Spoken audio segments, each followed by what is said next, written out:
कृष्ण हरे हरे, हरे राम राम हरे हरे, हरे कृष्ण कृष्ण कृष्ण हरे हरे, हरे राम हरे हरे, हरे कृष्ण कृष्ण कृष्ण हरे हरे, हरे राम हरे हरे, हरे कृष्ण कृष्ण कृष्ण हरे हरे, हरे राम हरे हरे, हरे कृष्ण कृष्ण कृष्ण हरे हरे, हरे राम हरे हरे, हरे कृष्ण कृष्ण कृष्ण हरे हरे, हरे राम हरे हरे, हरे कृष्ण कृष्ण कृष्ण हरे हरे, हरे राम हरे हरे, हरे कृष्ण कृष्ण कृष्ण हरे हरे, हरे राम हरे हरे, हरे कृष्ण कृष्ण कृष्ण हरे हरे, हरे राम हरे हरे, हरे कृष्ण कृष्ण कृष्ण हरे हरे, हरे राम हरे हरे, हरे कृष्ण कृष्ण कृष्ण हरे हरे, हरे राम हरे हरे, हरे कृष्ण कृष्ण कृष्ण हरे हरे, हरे राम हरे हरे, हरे कृष्ण कृष्ण कृष्ण हरे हरे, हरे राम हरे हरे, हरे कृष्ण कृष्ण कृष्ण हरे हरे, हरे राम हरे हरे, हरे कृष्ण कृष्ण कृष्ण हरे हरे, हरे राम हरे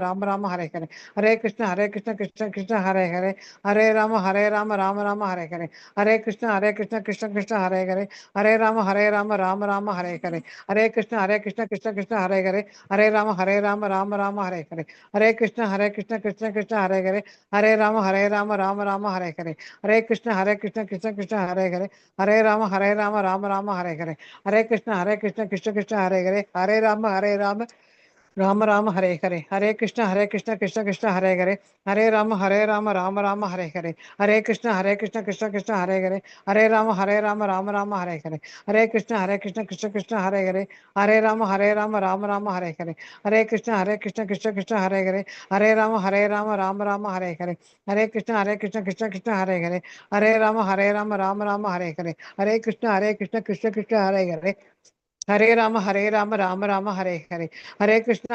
कृष्ण कृष्ण हरे हरे, हरे राम हरे हरे, हरे कृष्ण कृष्ण कृष्ण हरे हरे, हरे राम हरे हरे, हरे कृष्ण कृष्ण कृष्ण हरे हरे, हरे राम हरे हरे, हरे कृष्ण कृष्ण कृष्ण हरे हरे, हरे राम हरे हरे, हरे कृष्ण कृष्ण कृष्ण हरे हरे, हरे राम हरे हरे, हरे कृष्ण कृष्ण कृष्ण हरे हरे, हरे राम हरे हरे, हरे कृष्ण कृष्ण कृष्ण हरे हरे, हरे राम हरे हरे, हरे कृष्ण कृष्ण कृष्ण हरे हरे,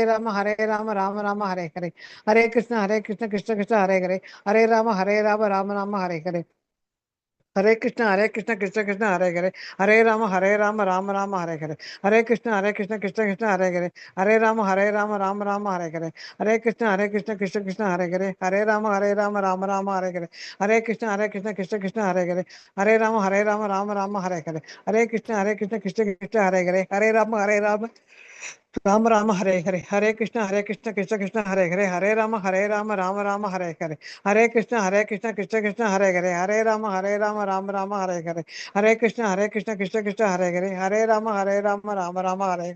हरे कृष्ण कृष्ण कृष्ण हरे हरे, हरे राम हरे हरे, हरे कृष्ण कृष्ण कृष्ण हरे हरे, हरे राम हरे हरे, हरे कृष्ण कृष्ण कृष्ण हरे हरे, हरे राम हरे हरे, हरे कृष्ण कृष्ण कृष्ण हरे हरे, हरे राम हरे हरे, हरे कृष्ण कृष्ण कृष्ण हरे हरे, हरे राम हरे हरे, हरे कृष्ण कृष्ण कृष्ण हरे हरे, हरे राम हरे हरे, हरे कृष्ण कृष्ण कृष्ण हरे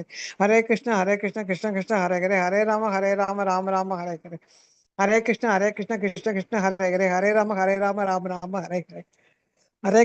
राम हरे हरे, हरे कृष्ण कृष्ण कृष्ण हरे हरे, हरे राम हरे हरे, हरे कृष्ण कृष्ण कृष्ण हरे हरे, हरे राम हरे हरे, हरे कृष्ण कृष्ण कृष्ण हरे हरे, हरे राम हरे हरे, हरे Krishna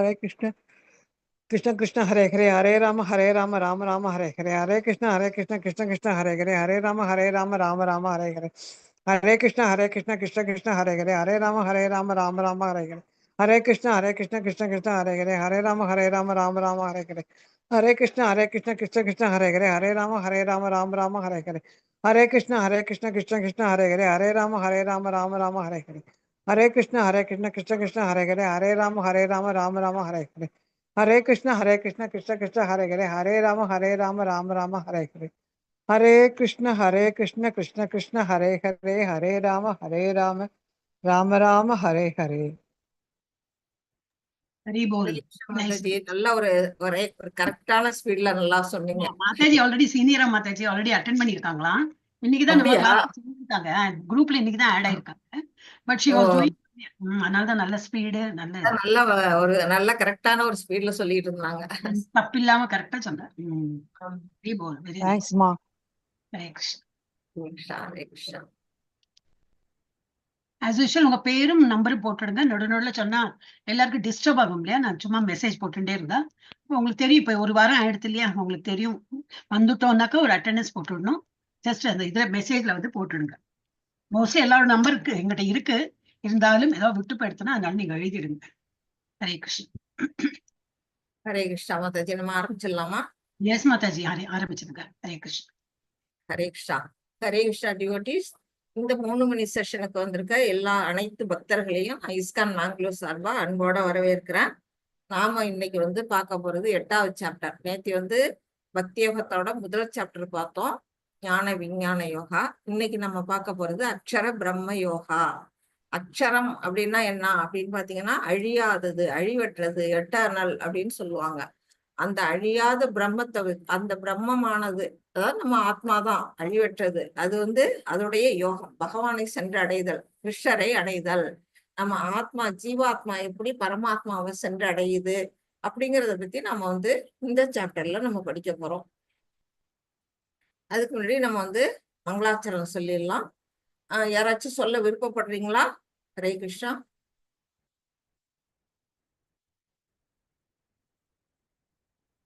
okay, நானே சொல்லிடுறேன். ஓம் நமோ பகவதே வாசுதேவாய. ஓம் நமோ பகவதே வாசுதேவாய.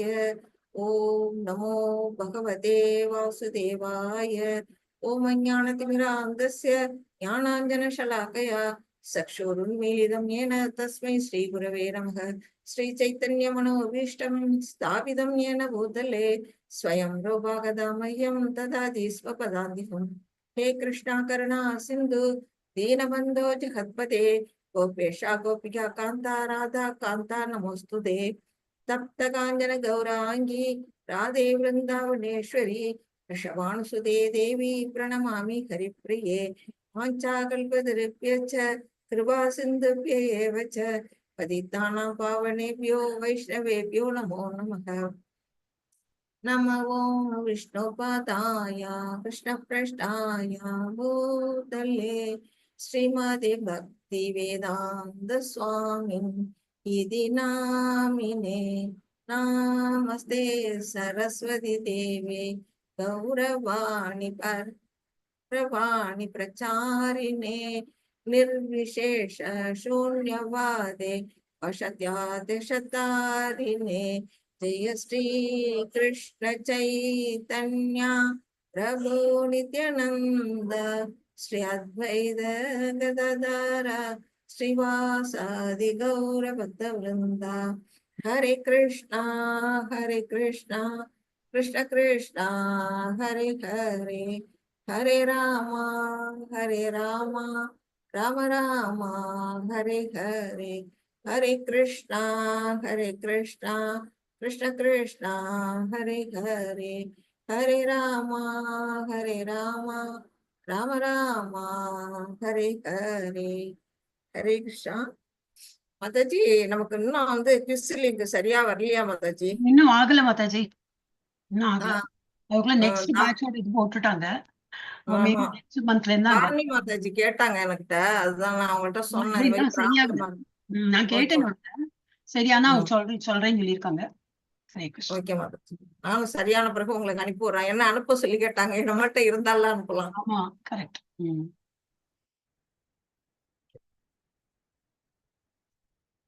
நேற்று 7வது சாப்டர் ஞான விஞ்ஞான யோகா பார்த்தோம் இல்லையா? அதுல அதோட ஷார்ட் சம்மரி இங்க கொடுத்திருக்கிறாங்க.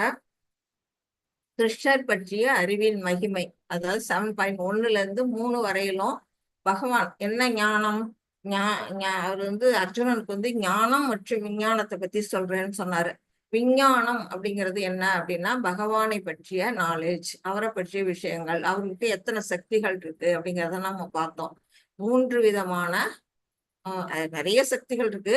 அதுலயும் முக்கியமானது வந்து 3 விதமான சக்திகள். அந்தரங்க சக்தி, பகிரங்க சக்தி, ததா சக்தி அப்படின்னு சொல்லக்கூடியது. அவருடைய அந்தரங்க சக்தியின் மூலமாக என்னென்ன வருது?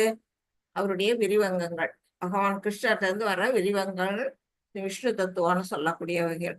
அப்புறம் அவர்கிட்ட இருந்து 3 விதமான இது, அதாவது அவதாரங்கள் வந்து நிறைய பார்த்தோம். குண அவதாரம், புருஷ அவதாரம், சக்தி ஆவேச அவதாரம், யுக அவதாரம், அப்புறம் மன்வந்திர அவதாரம்னு 6 விதமான அவதாரங்கள்ல அவருடைய அளப்பரிய ஆற்றல்கள் வெளியிடப்பட்டது. அந்த புருஷ அவதாரத்துல 3 விதமான புருஷர்கள் வராங்க. ஃபர்ஸ்ட் வந்து காரணோகதாய் விஷ்ணு, அடுத்தது வந்து கர்ப்போகதாய் விஷ்ணு, அடுத்தது வந்து ஸ்ரீரோகதாய் விஷ்ணு. காரணோகதாய் விஷ்ணு என்ன செய்யறாரு? பிரபஞ்சங்கள் எல்லாம் படைக்கிறாருன்னு நம்ம பார்த்தோம். அடுத்தது கர்ப்போகதாய் விஷ்ணு அதுக்குள்ள நுழைஞ்சு அதை தாங்கிட்டு இருக்கிறார், ஒவ்வொரு பிரபஞ்சத்தையும் தாங்குறாரு அப்படின்னு பார்த்தோம். அடுத்தது வந்து ஸ்ரீரோகதாய் விஷ்ணு என்ன பண்றாரு? 4 கை ரூபமா எல்லாருடைய மனசுலயும் பரமாத்மாவா, அதாவது ஜடம் மற்றும் சேதனம் எல்லாத்துலயும் அவர் வந்து உறைஞ்சிருக்கிறாரு அப்படின்னு நம்ம படிக்கிறோம். அவர்கிட்ட இருந்து எப்படி இந்த பிரபஞ்சங்கள்லாம் வருது? நூலில் முத்துக்கள் கோர்க்கப்பட்டது போல இந்த பிரபஞ்சங்கள் அவர்கிட்ட இருந்து வருது. அவருடைய உள்மூச்சுக்கும் வெளிமூச்சுக்கும் இடையில தான் இந்த பிரபஞ்சங்கள் தோண்டி தோண்டி மறையுது அப்படிங்கிறதையும் நம்ம நித்தி பார்த்தோம். அப்புறம் வந்து அவர் என்ன சொன்னாரு? சகஸ்ரம், அதாவது சகஸ்ரானா மனுஷேஷு, ஆயிரக்கணக்கான மனிதர்கள் வந்து பகவானை வந்து சென்றடைய, அவரை பத்தி புரிஞ்சுக்கிறதுக்கு முயற்சி செய்வாங்க. ஆனா அதுல யாரோ ஒருவர் தான் என்ன செய்வாங்க? கிருஷ்ணரை பற்றி புரிந்து கொள்வார்கள் அப்படிங்கறதெல்லாம் நம்ம படிச்சோம். அப்படியே அவருடைய ஆற்றல்கள், அவருடைய நாலேஜ் இதெல்லாம் நம்ம வந்து நேத்தி படிச்சுட்டோம். அப்புறம் அடுத்தது வந்து பகவான் கிருஷ்ணரிடம் சரணடைதல். பகவான்கிட்ட எப்படி நாம சரணடையணும்? அது 7.13 இருந்து 19 வரையிலும் ஸ்லோகங்கள்ல கொடுக்கப்பட்டிருந்தது. அந்த அவர் வந்து என்ன விதமா அவரு வந்து சரணடைதல்ங்கிறதுனா நம்மளுடைய மனம், மொழி, ஆத்மா எல்லாமே, உடல்ல இருந்து எல்லாம் சகலமும் நம்ம அவர்கிட்ட வந்து சரணடையணும். அப்படி சரணடையும் பொழுது அவர் என்ன செய்வாரு? நமக்கு தேவையானவற்றையெல்லாம் அவர் வந்து அவரே பார்த்துக்குவாரு. அதை வந்து நம்ம பார்த்தோம். கடைசியா 20ல இருந்து 25 வரையிலும் உள்ள ஸ்லோகங்கள்ல தேவ மற்றும் தேவி வழிபாடு. இறைவனை வந்து நாம வந்து என்ன மாதிரி வழிபடுறோம்? நமக்கு ஒரு பலன் வேணும் அப்படின்னா அந்த பலனுக்கு எந்த பலனை எந்த தேவரால கொடுக்க முடியுமோ அந்த தேவரை நாம வழிபாடு பண்றோம். அது வந்து தவறான வழிபாடு. அது வந்து இறைவனுடைய அங்கமா இருக்கக்கூடிய தேவர்களை நம்ம நேரடியா இறைவனையே வணங்கணும். அதை விட்டுட்டு நம்ம தேவர்களை வழிபட்டோம்னா நம்ம என்ன செய்யறோம்? மரத்துக்கு வந்து வேருக்கு தண்ணி விடாம தனித்தனியா இலைக்கும் கிளைக்கும் பூவுக்கும் தனித்தனியா நம்ம தண்ணி விடுற மாதிரி அந்த நிலையில வருது அப்படிங்கிறத நம்ம பார்த்தோம். இந்த பகவான் கிருஷ்ணர்ட்ட யார் சரணடைவாங்க அப்படின்னு நம்ம படிச்சோம். 4 விதமான நல்லோர்கள் மற்றும் 4 விதமான தீயவர்கள். அந்த மூடர்கள், அப்புறம் மாயையால அறிவு கவரப்பட்டவர்கள், அப்புறம் வந்து நராதமர்கள், அப்புறம் வந்து யாரு இன்னொருத்தவங்க நாஸ்திகர்கள். இந்த 4 பேரும் வந்து என்ன செய்ய மாட்டாங்க? பகவானை வழிபட மாட்டாங்க, அவர்கிட்ட சரணடைய மாட்டாங்க. அதுக்கு உதாரணமாகவும் நம்ம வந்து ராவணன், ஜகாய், மதை, கழுதை எல்லாத்தையுமே நம்ம பார்த்தோம். அடுத்தது 4 விதமான நல்லோர்கள் யாரு வழிபடுறாங்க அப்படின்னா துயருற்றவர்கள். இந்த உலகத்துல நமக்கு நம்ம வந்து தினமே நம்ம வந்து 3 வகையான துன்பங்கள்ல ஆட்பட்டுக்கிட்டு தான் இருக்கிறோம். 3 வகை ஹரே கிருஷ்ணா. மாலா மாதாஜி ஏதாவது சொல்றீங்களா? இல்ல, அவங்க அன்மியூட் பண்ணி என்ன வீட்டுல பேசுறதெல்லாம் கேட்கறது. நான் மியூட் பண்றேன் மாதாஜி, நீங்க கண்டினியூ பண்ணுங்க. ஓகே. வந்து அவங்க என்ன செய்யறாங்க? 4 விதமான நல்லவர்கள்ல வந்து ஃபர்ஸ்ட் வந்து துயருற்றோர்கள் என்ன செய்யறாங்க? நம்ம எல்லாருமே 3 வகை துன்பங்கள்ல மாட்டிக்கிட்டு இருக்கோம். என்னென்ன அந்த 3 வகை துன்பம்? நமக்கு வந்து ஆதி ஆத்மிகம், ஆதி பௌதிகம், ஆதி தெய்வீகம்னு 3 வகை துன்பங்கள்ல தான் இந்த உலக மக்கள் இருக்கிறாங்க. அந்த மாதிரி துன்பங்கள்ல மாட்டிக்கிட்டவங்க துயருற்றவர்கள் பகவானை சென்றடைகிறாங்க. அதுக்கு உதாரணமா வந்து நம்ம வந்து திரௌபதி, கஜேந்திரன் அந்த மோட்சம் அந்த 2ஐயும் பார்த்தோம். அடுத்தது வந்து செல்வத்தை வேண்டுவோம். செல்வம் நமக்கு வந்து காசு பணம் வேணும் அப்படிங்கிறது பகவான்கிட்ட போய் வேண்டுறது. அது துருவ மகாராஜாவை பத்தி நம்ம படிச்சோம். அடுத்தது வந்து இன்னொருத்தவங்க என்ன? கேள்வியுடையோர். அது வந்து சகுனக முனிவர்கள், அதாவது சூத கோஸ்வாமி கிட்ட வந்து என்ன செய்யறாங்க, சகுனக முனிவர் தலைமையில இருக்கக்கூடிய முனிவர்கள் வந்து பாகவத பற்றிய விஷயங்களை கேட்கறாங்க. அது கேள்வியுடையோர் அப்படிங்கிறத பார்த்தோம். கடைசியா ஞானி, இவங்க வந்து 4 பேரும் பகவான்கிட்ட சரணடையவர்கள்.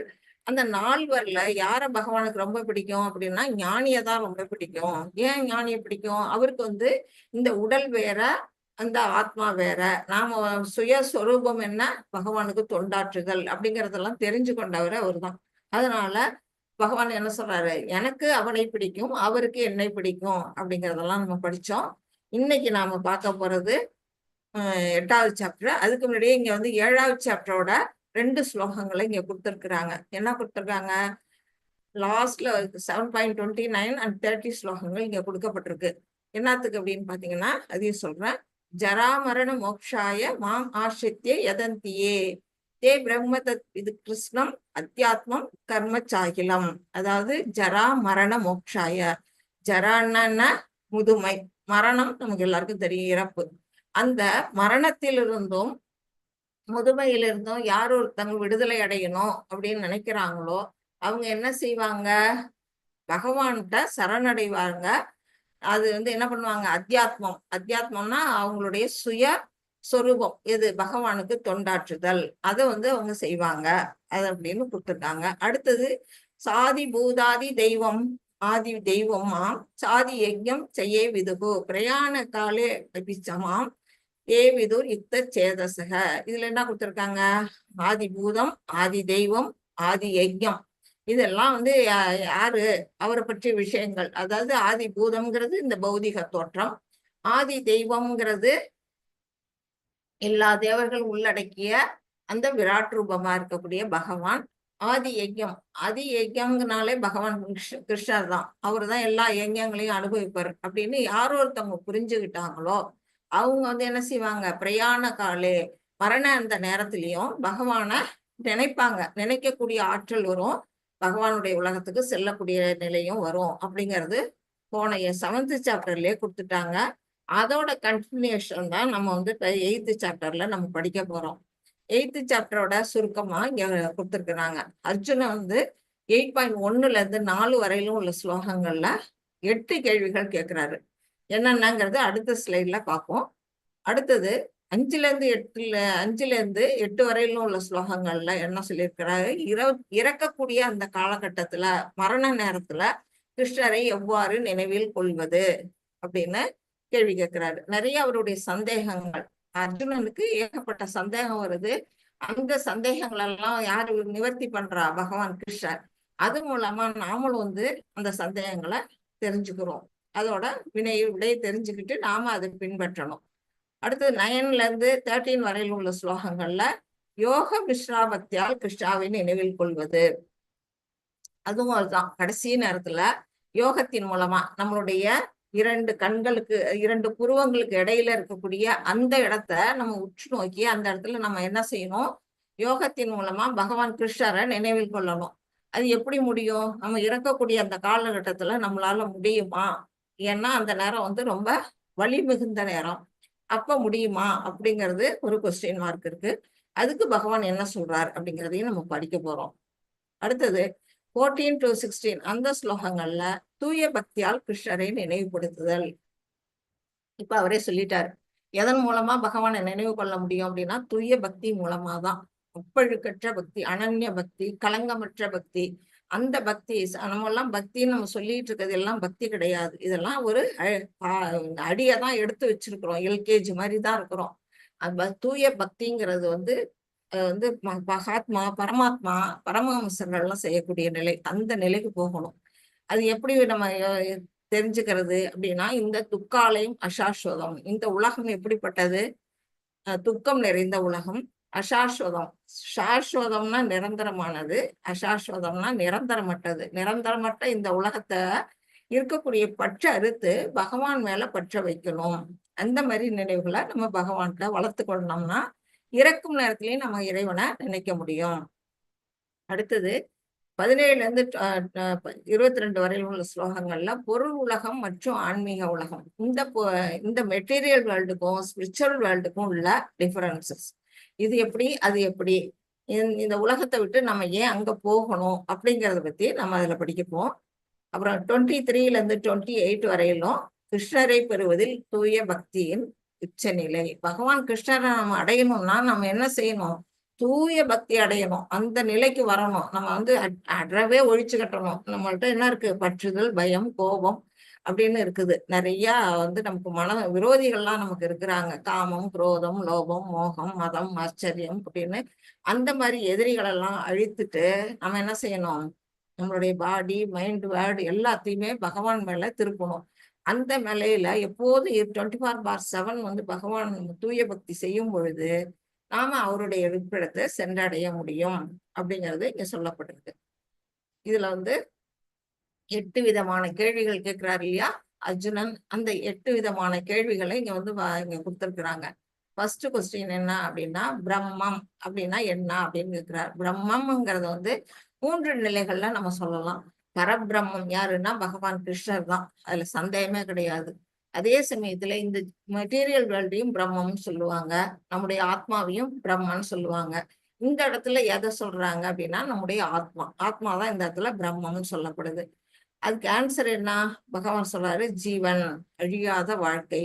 அதாவது நம்முடைய ஜீவன் தான் வந்து இந்த இடத்துல பிரம்மன் சொல்லப்படுது. பிரம்மம்னா என்னன்னு அவர் கேட்கிறாரு, அதுக்கு பதில் சொல்றாரு. அடுத்தது அத்தியாத்மா, அதாவது உடலின் கட்டுப்பாட்டாளர். அத்தியாத்மான்னா என்ன அப்படின்னு அவர் கேட்கிறாரு. ஜீவனின் இயல்பு. ஜீவனுடைய இயல்பு என்ன? பகவானுக்கு தொண்டாற்றுதல். அதை வந்து பகவான் இந்த இடத்துல சொல்றாங்க. அடுத்தது கர்மா. கர்மான்னா என்ன? உங்க எல்லாருக்குமே தெரியும். கர்மான்னா ஒரு செயல், ஒரு வேலை. அது நல்லதா கெட்டதாங்கிறது அடுத்த பட்சம். ஆனா ஏதோ ஒரு வேலை செய்யணும் இல்லையா, அந்த செயல் தான் கர்மா.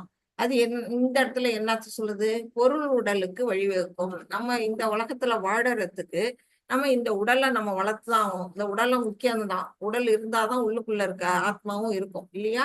அந்த உடலுக்கு தேவையான செயல்கள் செய்யறதுதான் வந்து இந்த இடத்துல கர்மா அப்படின்னு சொல்லப்பட்டிருக்கு. அது எது பிரகாரம் செய்யணும்? வேதங்கள்ல சொல்லப்பட்டபடி செய்யணும். அது மாதிரி செய்யக்கூடாது. அடுத்தது அதிபூதா. அதிபூதம்னா என்ன அப்படின்னா இந்த மெட்டீரியல் வேர்ல்டு, நம்ம வாழ்ந்துகிட்டு இருக்க இந்த உலகம்தான் அதிபூதம். ஆதி தெய்வா. ஆதி தெய்வான்னா யாரு அப்படின்னு பாத்தீங்கன்னா இதில் அனைத்து தேவர்களும் அடங்கும். அது நம்ம எல்லா உயிரினங்களும் யாருகிட்ட உறைந்திருக்கு? பகவான் விஷ்ணு கிட்ட தான் இருக்கு. அவருடைய விஸ்வரூப தோற்றத்துல எல்லா தேவர்களையும் நம்ம பார்க்க முடியும். அப்படிப்பட்ட அந்த விராட் ரூப இறைவனை தான் வந்து இந்த இடத்துல ஆதி தெய்வம் அப்படின்னு சொல்லப்படுது. அதி யஜ்ஞா. அதி யஜ்ஞான்னா என்ன அப்படின்னு அவர் கேட்கிறாரு. அது நம்மளுடைய பரமாத்மாவை குறிக்குது. 4 கை ரூபத்துல இருக்கக்கூடிய பரமாத்மா தான் அதி யஜ்ஞா. அவர் எங்கே வசிக்கிறார்? அது எங்கே வசிக்கிறார்? அனைவரின் இதயத்திலும், எல்லோருடைய இதயத்திலையும் பகவான் வசிக்கிறார். இறக்கும் நேரத்தில் கிருஷ்ணரை எப்படி நினைவில் கொள்வது? கடைசி காலகட்டத்துல பகவானை நினைக்கணும்னா என்ன செய்யணும்? வாழ்நாள் முழுவதும் பயிற்சி. நம்ம வந்து இப்பல இருந்து ஆரம்பிச்சிடணும். சின்ன வயசுலயே வந்து என்ன செய்யணும்? பயிற்சி பண்ண ஆரம்பிக்கணும். நம்ம வயசான பிறகு பக்தி பண்ணலாம் அப்படின்னு பாத்தீங்கன்னா, வயசான பிறகு நமக்கு என்னென்ன உடல் உபாதைகள் வருமோ, எத்தனை காலம் நமக்கு உயிர் வாழ்க்கை இருக்குன்னு தெரியாது. அதனால என்ன செய்யணும்? நாமெல்லாம் எப்போ வந்து பக்தின்னு நம்ம ஒண்ணு தெரிஞ்சுக்கிட்டோமோ அந்த நிமிஷமே அந்த பாதையில நம்ம வந்து வந்துடணும். வந்து என்ன பண்ணணும்? பயிற்சி பண்ணணும். பகவான் நினைச்சு நம்ம வந்து ஹரே கிருஷ்ணா மகாமந்திரத்தை சொல்லி சொல்லி சொல்லி நம்மளுடைய ஆத்மாவை பரிசுத்தமாகணும். அந்த நிலையில பண்ணி பயிற்சி பண்ணிக்கிட்டே இருந்தோம்னா அந்த கடைசி காலகட்டத்துல நம்மையும் அறியாம நம்ம இறைவனை நம்மளுடைய நினைவுக்கு வருவார் அப்படின்னு சொல்லப்பட்டிருக்கு. அடுத்தது மாதாஜி, யார் எனக்கு ஸ்லோகம் வாசிக்கிறீங்க இன்னைக்கு? நான் வாசிக்கவா மாதாஜி? வாசிங்க. வேற யாராவது வாசிக்க விருப்பப்படுறாங்களான்னு கேட்டுக்குவோம் ஒரு தரம். ஹரே கிருஷ்ணா மாதாஜி. வேற யாராச்சும் ஸ்லோகம் வாசிக்க விருப்பம் உண்டா? ஓகே, யாரும் பதில் சொல்ல, நீங்களே வாசிக்க மாதாஜி. हरे कृष्णा माता जी। வாசி. हरे कृष्णा। हरे कृष्णा माता जी। ஹரே கிருஷ்ணா. श्री ओम श्री परमात्मने नमः। अथ अष्टब्रह्मोऽध्यायः अक्षर ब्रह्मयोगः। अर्जुन उवाच किं तत्प्रहं किम् अध्यात्मं किं कर्म पुरुषोत्तम अधिभूतं स किं प्रोक्तम् அதிதெய்வம் கிம் உச்சதே. ஹரே கிருஷ்ண மாதாஜி. டூவும் படிச்சிருக்கோம் மாதாஜி. ஹரே கிருஷ்ணா. ஹரே கிருஷ்ணா மாதாஜி. கேக்குதா செகண்ட் மாதாஜி? மியூட்ல போட்டு கேக்குது. பேசுற மாதிரி. ஹரே கிருஷ்ணா.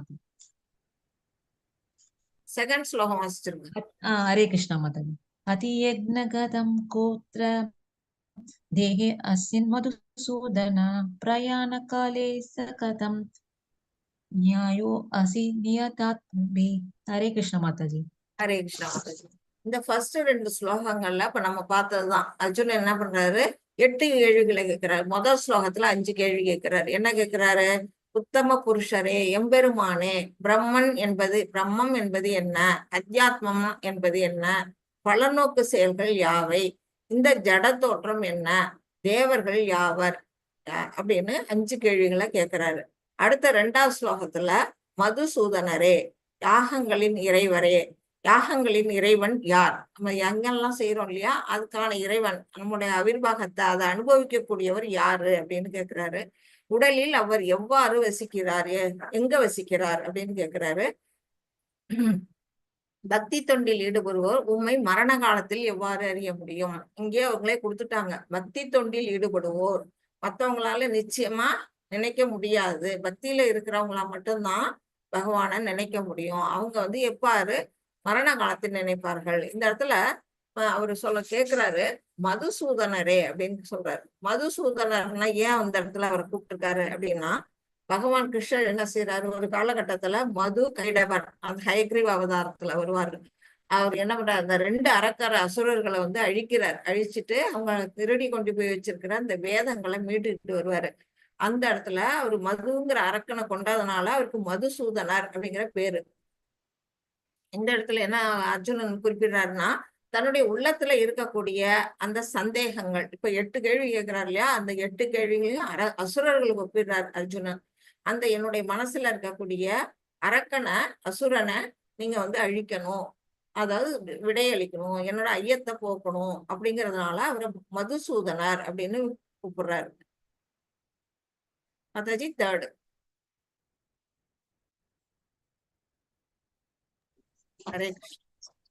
ஹரே கிருஷ்ணா மாதாஜி. ஸ்ரீ பகவான் உவாச்ச அக்ஷரம் பிரம்ம பரமம் ஸ்வபாவோ அத்யாத்மம் உச்யதே பூதபாவோத்பவ கரோ விசர்க கர்ம சம்சிதஹ. ஹரே கிருஷ்ண மாதாஜி. ஹரே கிருஷ்ணா மாதாஜி. புருஷோத்தமரான முழுமுதற் கடவுள் கூறினார். என்ன சொல்றாரு? பதில் சொல்றாரு. அர்ஜுனனுடைய சந்தேகங்களை பதில் தீர்க்கிறார். பிரம்மன் எனப்படுவது அழிவற்றதும் உன்னதமானதும் ஆகும். இப்ப படிச்சோம் இல்லையா, அக்ஷர பிரம்மம், அதுதான் அழிவற்றது, உன்னதமானது. எது? நம்முடைய ஆத்மா. அதுதான் வந்து சொல்றாரு, அதுதான் பிரம்மன்.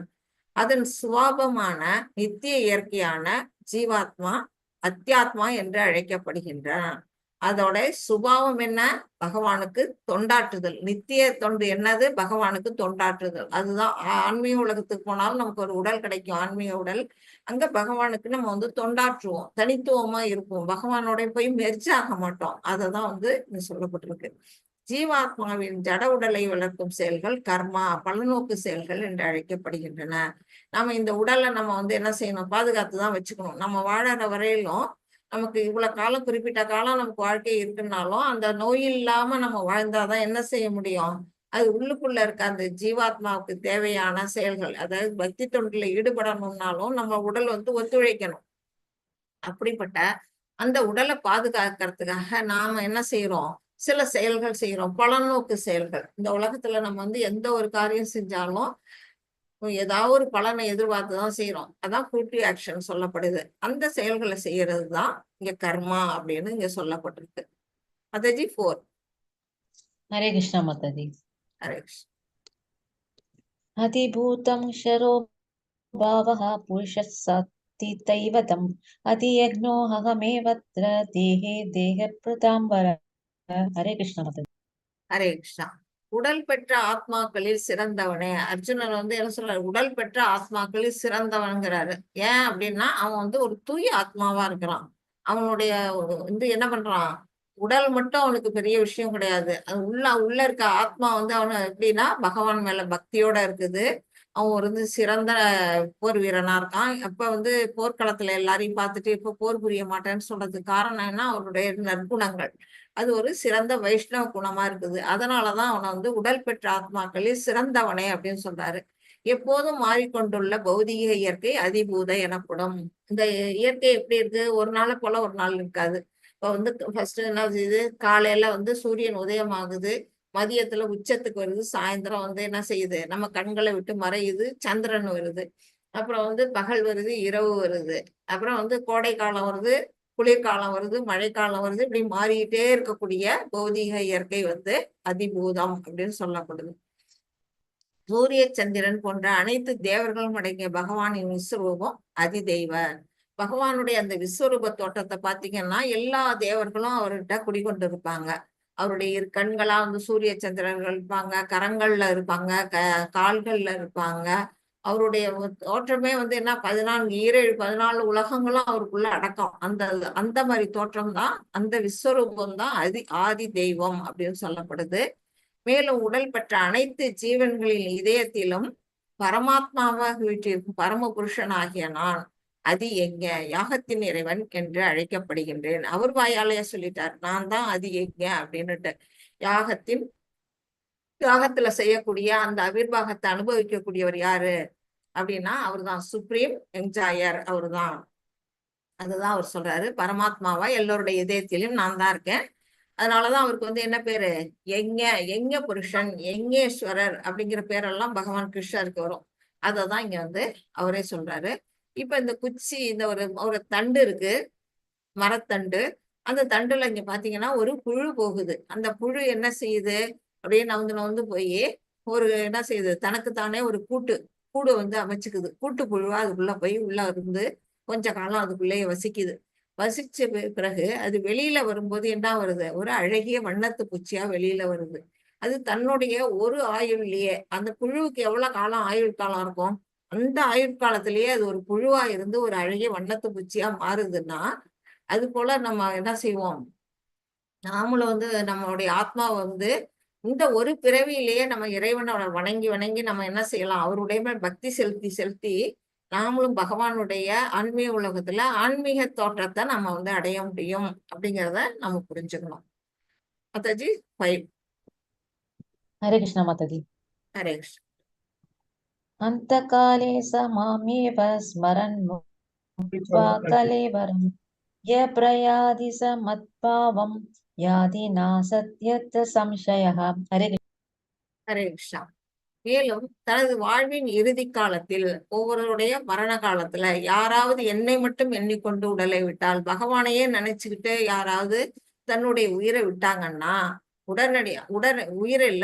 உடலை விட்டாங்கன்னா உடனடியாக அவன் என்னுடைய இயற்கையை அடைகின்றான். அடுத்த நிமிஷம் அவன் என்ன செய்யறான், அவனுடைய ஆத்மா இறைவனை சென்றடையுது. இதில் சிறிதும் சந்தேகம் இல்லை அப்படின்னு பகவான் கிளியரா சொல்றாரு. இங்க பாத்தீங்கன்னா இந்த பிக்சர்ல பீஷ்மர் என்ன செய்யறாரு, யுத்த காலத்துல அர்ஜுனனுடைய அம்பு படுக்கையில படுத்திருக்கிறாரு. எதுக்காக படுத்திருக்கிறாரு, உத்தராயண புண்ணிய காலம் வரணும் அப்படின்னு அவர் உயிரை விடாம புடிச்சு வச்சுக்கிட்டு இருக்கிறாரு. அவர் என்ன பண்றாரு, அவருக்கு ஒரு வரம் இருக்குது, அவங்க அப்பா கொடுத்த வரம், அவர் விரும்பிய நேரத்துல உயிரை விடலாம்னு. அதனால அவர் என்ன செய்யறாரு, அந்த அம்பு படுக்கையில இருந்துட்டு அந்த உத்தராயண புண்ணிய காலத்துக்காக காத்திருக்கிறாரு. அப்ப அவர் கடைசி காலகட்டம் வரும்பொழுது எல்லாரும் அவரை சுத்தி நிக்கிறாங்க. யாராரு, அந்த பஞ்ச பாண்டவர்கள், பகவான் கிருஷ்ணர், அப்புறம் முனிவர்கள், நாரதர் அப்படின்னு எல்லாருமே அவர் சுற்றி நிக்கிறாங்க. அப்ப அந்த கட்டத்துல அவர் என்ன செய்யறாரு, பகவான் விஷ்ணு துதி பாடுறாரு, பீஷ்ம ஸ்துதி அப்படின்னு பாடுறாரு. விஷ்ணு சகஸ்ரநாமம் நம்ம படிக்கிறோம் இல்லையா, அதை அவர் போற்றி புகழறாரு. தர்மர் கேட்கிறாரு, யார் நம்ம இந்த உலகத்துல இருக்க உயிர்வாழிகளுக்கெல்லாம் யார் ஒருத்தர் அல்டிமேட் கோல், நம்ம கடைசியா சென்று சேரக்கூடிய இடம் யாரு, யார வழிபட்டா நம்ம கடைசியா மோட்சத்தை அடைய முடியும்னு அவர் கேட்கும் பொழுது, அந்த கேள்விக்கு பதிலா உங்க பக்கத்திலேயே உங்களோடய வாழ்ந்துகிட்டு இருக்கிறாரே, அவங்க கூடவே இருக்கக்கூடிய அந்த பகவான் விஷ்ணுவா கிருஷ்ணர் தான் என்ன பண்ணது, எல்லாருடைய இறுதி இலக்கு அப்படிங்கிறத பீஷ்மர் சொல்றாரு. அந்த மாதிரி கட்டத்துல வந்து அவர் என்ன பண்றாரு, விஷ்ணு சஹஸ்ரநாமம் சொல்றாரு. இப்படி அவரை துதிப்பாடிக்கிட்டு அவர் கண்ணெதிரையே அவரை பார்த்துக்கிட்டே அவர் வந்து உயிரை விடும்போது அவர் எங்க போறாரு, நேரா அவருடைய உலகத்துக்கு அவர் சென்றடைகிறார் அப்படிங்கிறது இங்க சொல்லப்பட்டிருக்கு. இது வந்து Srimad Bhagavatam 7th canto 2nd chapter 57 ஸ்லோகம்னு இங்க கொடுத்துருக்குறாங்க. இது என்ன அப்படின்னா யக்ஷ பிரச்சனம், அதாவது ஒரு இவங்க அஞ்ஞாதவாசம், இவங்க எல்லாம் வந்து வனவாசம் போனாங்க இல்லையா, பஞ்ச பாண்டவர்களும். அந்த மாதிரி வனவாசம் போன காலகட்டத்துல ஒரு முனிவரோட அரணிக்கட்டை, அதாவது அவர் வந்து இது யாகம் வளர்க்கக்கூடிய அந்த இதை வந்து ஒரு மான் என்ன செய்யுது, தன்னோட கொம்புல மாட்டிக்கிட்டு ஓடுது. ஓடும் பொழுது அதை வந்து மீட்டு தரும்படி அந்த முனிவர் வந்து இவங்கள்ட்ட கேட்கிறாரு. உடனே வந்து தர்மர் என்ன செய்யறாரு, தன்னோட தம்பிகளை பார்த்து போய் அதை மீட்டுக்கிட்டு வாங்க அப்படின்னு சொன்னோன்னா ஃபர்ஸ்ட் யார் போறா, பீமன் போறாரு. பீமன் மானை துரத்திக்கிட்டே ரொம்ப தூரம் போறாரு காட்டுக்குள்ள. அது காணவே காணும், எங்க போச்சுன்னே தெரியல. அப்போ வந்து அவருக்கு தண்ணி தாகம் எடுக்குது ஓடி வந்த களைப்புல. அங்க பக்கத்துல ஒரு நதி, குளம் மாதிரி ஒண்ணு இருக்கு, நீர்நிலை இருக்கு. அதுல போய் தண்ணி குடிக்கலாம் அப்படின்னு போகும்பொழுது அங்க ஒரு யக்ஷன் வந்து என்ன செய்யறாரு, நீ வந்து நான் கேட்கிற கேள்விக்கு பதில் சொன்னீங்கன்னா தான் நீங்க நான் தண்ணி குடிக்க அனுமதிப்பேன், இல்லைன்னா நீங்க தண்ணி குடிக்க கூடாது அப்படின்னு தடுக்குது. உடனே பீமன் சொல்ற, நீ என்ன கேட்கறது, நான் என்ன பதில் சொல்றது அப்படிங்கிற மாதிரி அவர் தண்ணி குடிக்க போறாரு. கீழே என்ன பண்றாரு, விழுந்துடுறாரு, இறந்து விழுந்துடுறாரு. அந்த மாதிரி காலகட்டத்துல அடுத்தது வந்து போன பீமனை காணுமேன்னா அடுத்தது அர்ஜுனன் அனுப்புறாரு. அர்ஜுனனும் போய் அதே நல்ல அவர் கேட்கிற கேள்விக்கு பதில் சொல்ல தெரியல, அவரும் தண்ணி குடிக்கிறாரு, வாங்கி இறந்து வர்றாரு. இப்படி அடுத்தது நகுலன் சகாதேவன் எல்லாரும் வரிசலா போறாங்க. எல்லாருக்கும் அதே நிலைமை. 4 பேரும் என்ன செய்யறாங்க, அங்க வந்து நதிக்கரையில விழுந்துடுறாங்க. அப்ப கடைசியா போன தம்பிகள் எல்லாம் காணுமே அப்படின்னுட்டு தர்மரே வராரு அவங்கள தேடிட்டு. பார்த்தா இங்க எல்லாரும் 4 பேரும் இந்த மாதிரி இருக்கிறாங்க. அப்ப வந்து அவருக்கும் தண்ணி தாகம் எடுக்குது, அவரும் போய் தண்ணி குடிக்க முயல்றாரு. அப்ப அந்த யக்ஷன் வந்து உங்கள்கிட்ட கேக்குது, வந்து நான் ஏற்கனவே உன்னோட தம்பிகள்லாம் இதே நிலையதான் செஞ்சாங்க, நான் கேட்ட கேள்விக்கு பதில் சொல்லாம தண்ணியை குடிச்சிட்டு இறந்துட்டாங்க, இப்ப நீ அதே செய்ய வரியா, நான் கேட்கிற கேள்விக்கு பதில் சொல்லிட்டு தண்ணி குடி அப்படின்னு சொல்றாங்க. சரி கேளுங்க அப்படிங்கிறாரு. தர்மர் இல்லையா அவரு, கேட்க சொல்றாரு. யக்ஷன் வந்து நிறைய கேள்விகள் கேட்குது. அந்த மாதிரி கேள்விகள் வந்து ஒவ்வொன்றுக்கும் கரெக்டான பதில வந்து இவர் சொல்லிட்டு இருக்கிறாரு. இது வந்து நம்மளுடைய மகாபாரதத்துல வரும் இந்த காட்சி. இது நம்ம ஸ்ரீமத் பாகவதத்திலயும் அதை வந்து இங்க எடுத்து கொடுத்துருக்குறாங்க. கடைசியா எல்லா கேள்விக்கும் பதில் சொன்ன பிறகு இன்னொரு கடைசி இந்த கேள்விக்கு என்னன்னா, அகானி அகானி பூத்தானி கச்சந்தீக யமாலயம் சேஷாஸ்தாவரம் இச்சந்தி கிம் ஆச்சரியம் அதப்பரம். அப்படின்னா என்ன அப்படின்னா, அந்த கேள்வி கேட்கறது என்ன கேள்வினா, உனக்கு ஆச்சரியம் தரக்கூடிய விஷயம் எது, இந்த உலகத்திலேயே மிக மிக ஆச்சரியம் தரக்கூடியது அற்புதமான விஷயமா நீ எதை நினைக்கிற அப்படின்னு வந்து தர்மர்ட்ட வந்து அந்த யக்ஷன் கேட்கிறாரு. அதுக்கு வந்து தர்மர் வந்து என்ன விடை சொல்றாரு, ஒவ்வொரு கணத்திலும் ஒவ்வொரு நிமிஷத்திலையும் கண் சிமிட்டக்கூடிய அந்த நொடி பொழுதும் என்னது, 100,000கணக்கான ஆயிரக்கணக்கான உயிரினங்கள் மரணத்தை சந்திக்கின்றன. ஒவ்வொரு நிமிஷமும் ஒரு பக்கம் வந்து பிறப்பு இருந்துகிட்டே இருக்கு, ஒரு பக்கம் இறப்பு இருந்துகிட்டே இருக்கு. நம்ம வந்து ஒரே ஹாஸ்பிட்டல்லே அதை நம்ம வந்து கண்கூடா பார்க்கலாம். ஒரு டெலிவரி இடத்துல நடக்கத்துல குழந்தை பிறந்துட்டு இருக்கும், ஆச்சுவரியில பாடியை கொண்டு போய் போட்டுக்கிட்டு இருப்பாங்க. இப்படி இறப்பும் பிறப்பும் ஒவ்வொரு கண நேரமும் நடந்துகிட்டே இருக்குது. அப்படி மரணத்தை சந்திக்கிற அந்த காலகட்டத்துல, ஆனால் இது ஒரு முட்டாள்தனமான வாழ்க்கை. இந்த வாழ்க்கை எப்படிப்பட்டது, நிரந்தரமற்றது, தற்காலிகமானது, அது வந்து அதாவது அசாஸ்வதம் அப்படிங்கிறத உணராம தன்னை மரணமற்றவனாக நினைத்து, எனக்கு வந்து எப்போதும் என்ன நடக்காது, எனக்கு ஒன்றும் இறப்பு வர போறது இல்லை, நான் வந்து என்னமோ நெடுங்காலம் என் விருப்பம் வர்ற வரையிலும், அதாவது பீஷ்மர் இருக்காரு இல்லையா, அவர் விருப்பப்படிதான் அவர் உயிரை விடலாம். அந்த மாதிரி நம்ம ஒவ்வொருத்தரும் என்ன செய்யலாம், நம்ம வந்து நம்ம விருப்பப்படுறப்ப இறக்கலாங்கிற மாதிரி நம்ம மரணமே அடையாதவங்க மாதிரி நினைச்சுக்கிட்டு அதுக்கான தயாரிப்பு இல்லை. மரணத்துக்கு என்ன தயார் பண்ணணும் அப்படின்னு நீங்க நினைக்கிறீங்கன்னா, இந்த உடலை பாதுகாத்தா மட்டும் பத்தாது, இந்த உடல் உயிர் வாழறதுக்கு தேவை. ஆனா அந்த ஆத்மா எங்க போகணும், நம்ம எங்க இருந்து வந்தோம், நம்ம வந்தது பகவானுடைய அவருடைய கிருஷ்ண உலகத்துல தான் நம்ம எல்லாம் தவறி விழுந்த ஆத்மாக்கள். அப்ப நம்ம திரும்பி எங்க போகணும், அவருடைய இருப்பிடத்துக்கு நம்ம போகணும். அதுக்கு நம்ம என்ன செய்யணும்? பகவான் மேல பக்தி செலுத்தணும். இந்த உலகத்து மேல இருக்க பற்றுகளை நம்ம அறவே துறக்கணும். இதெல்லாம் விட்டுட்டு அந்த மரணத்துக்கான ஏற்பாடு எதுவுமே நம்ம பண்ணாம இந்த பௌதீகத்திலேயே மூழ்கி மூழ்கி திளைச்சுக்கிட்டு இருக்கோம்னா அதுக்கு மரணத்துக்கு தயாரா இல்லை அப்படிங்கிறது தெரியும். அந்த மாதிரி நிலையில நம்மளுடைய வாழ்க்கை இருக்கிறது இல்லையா?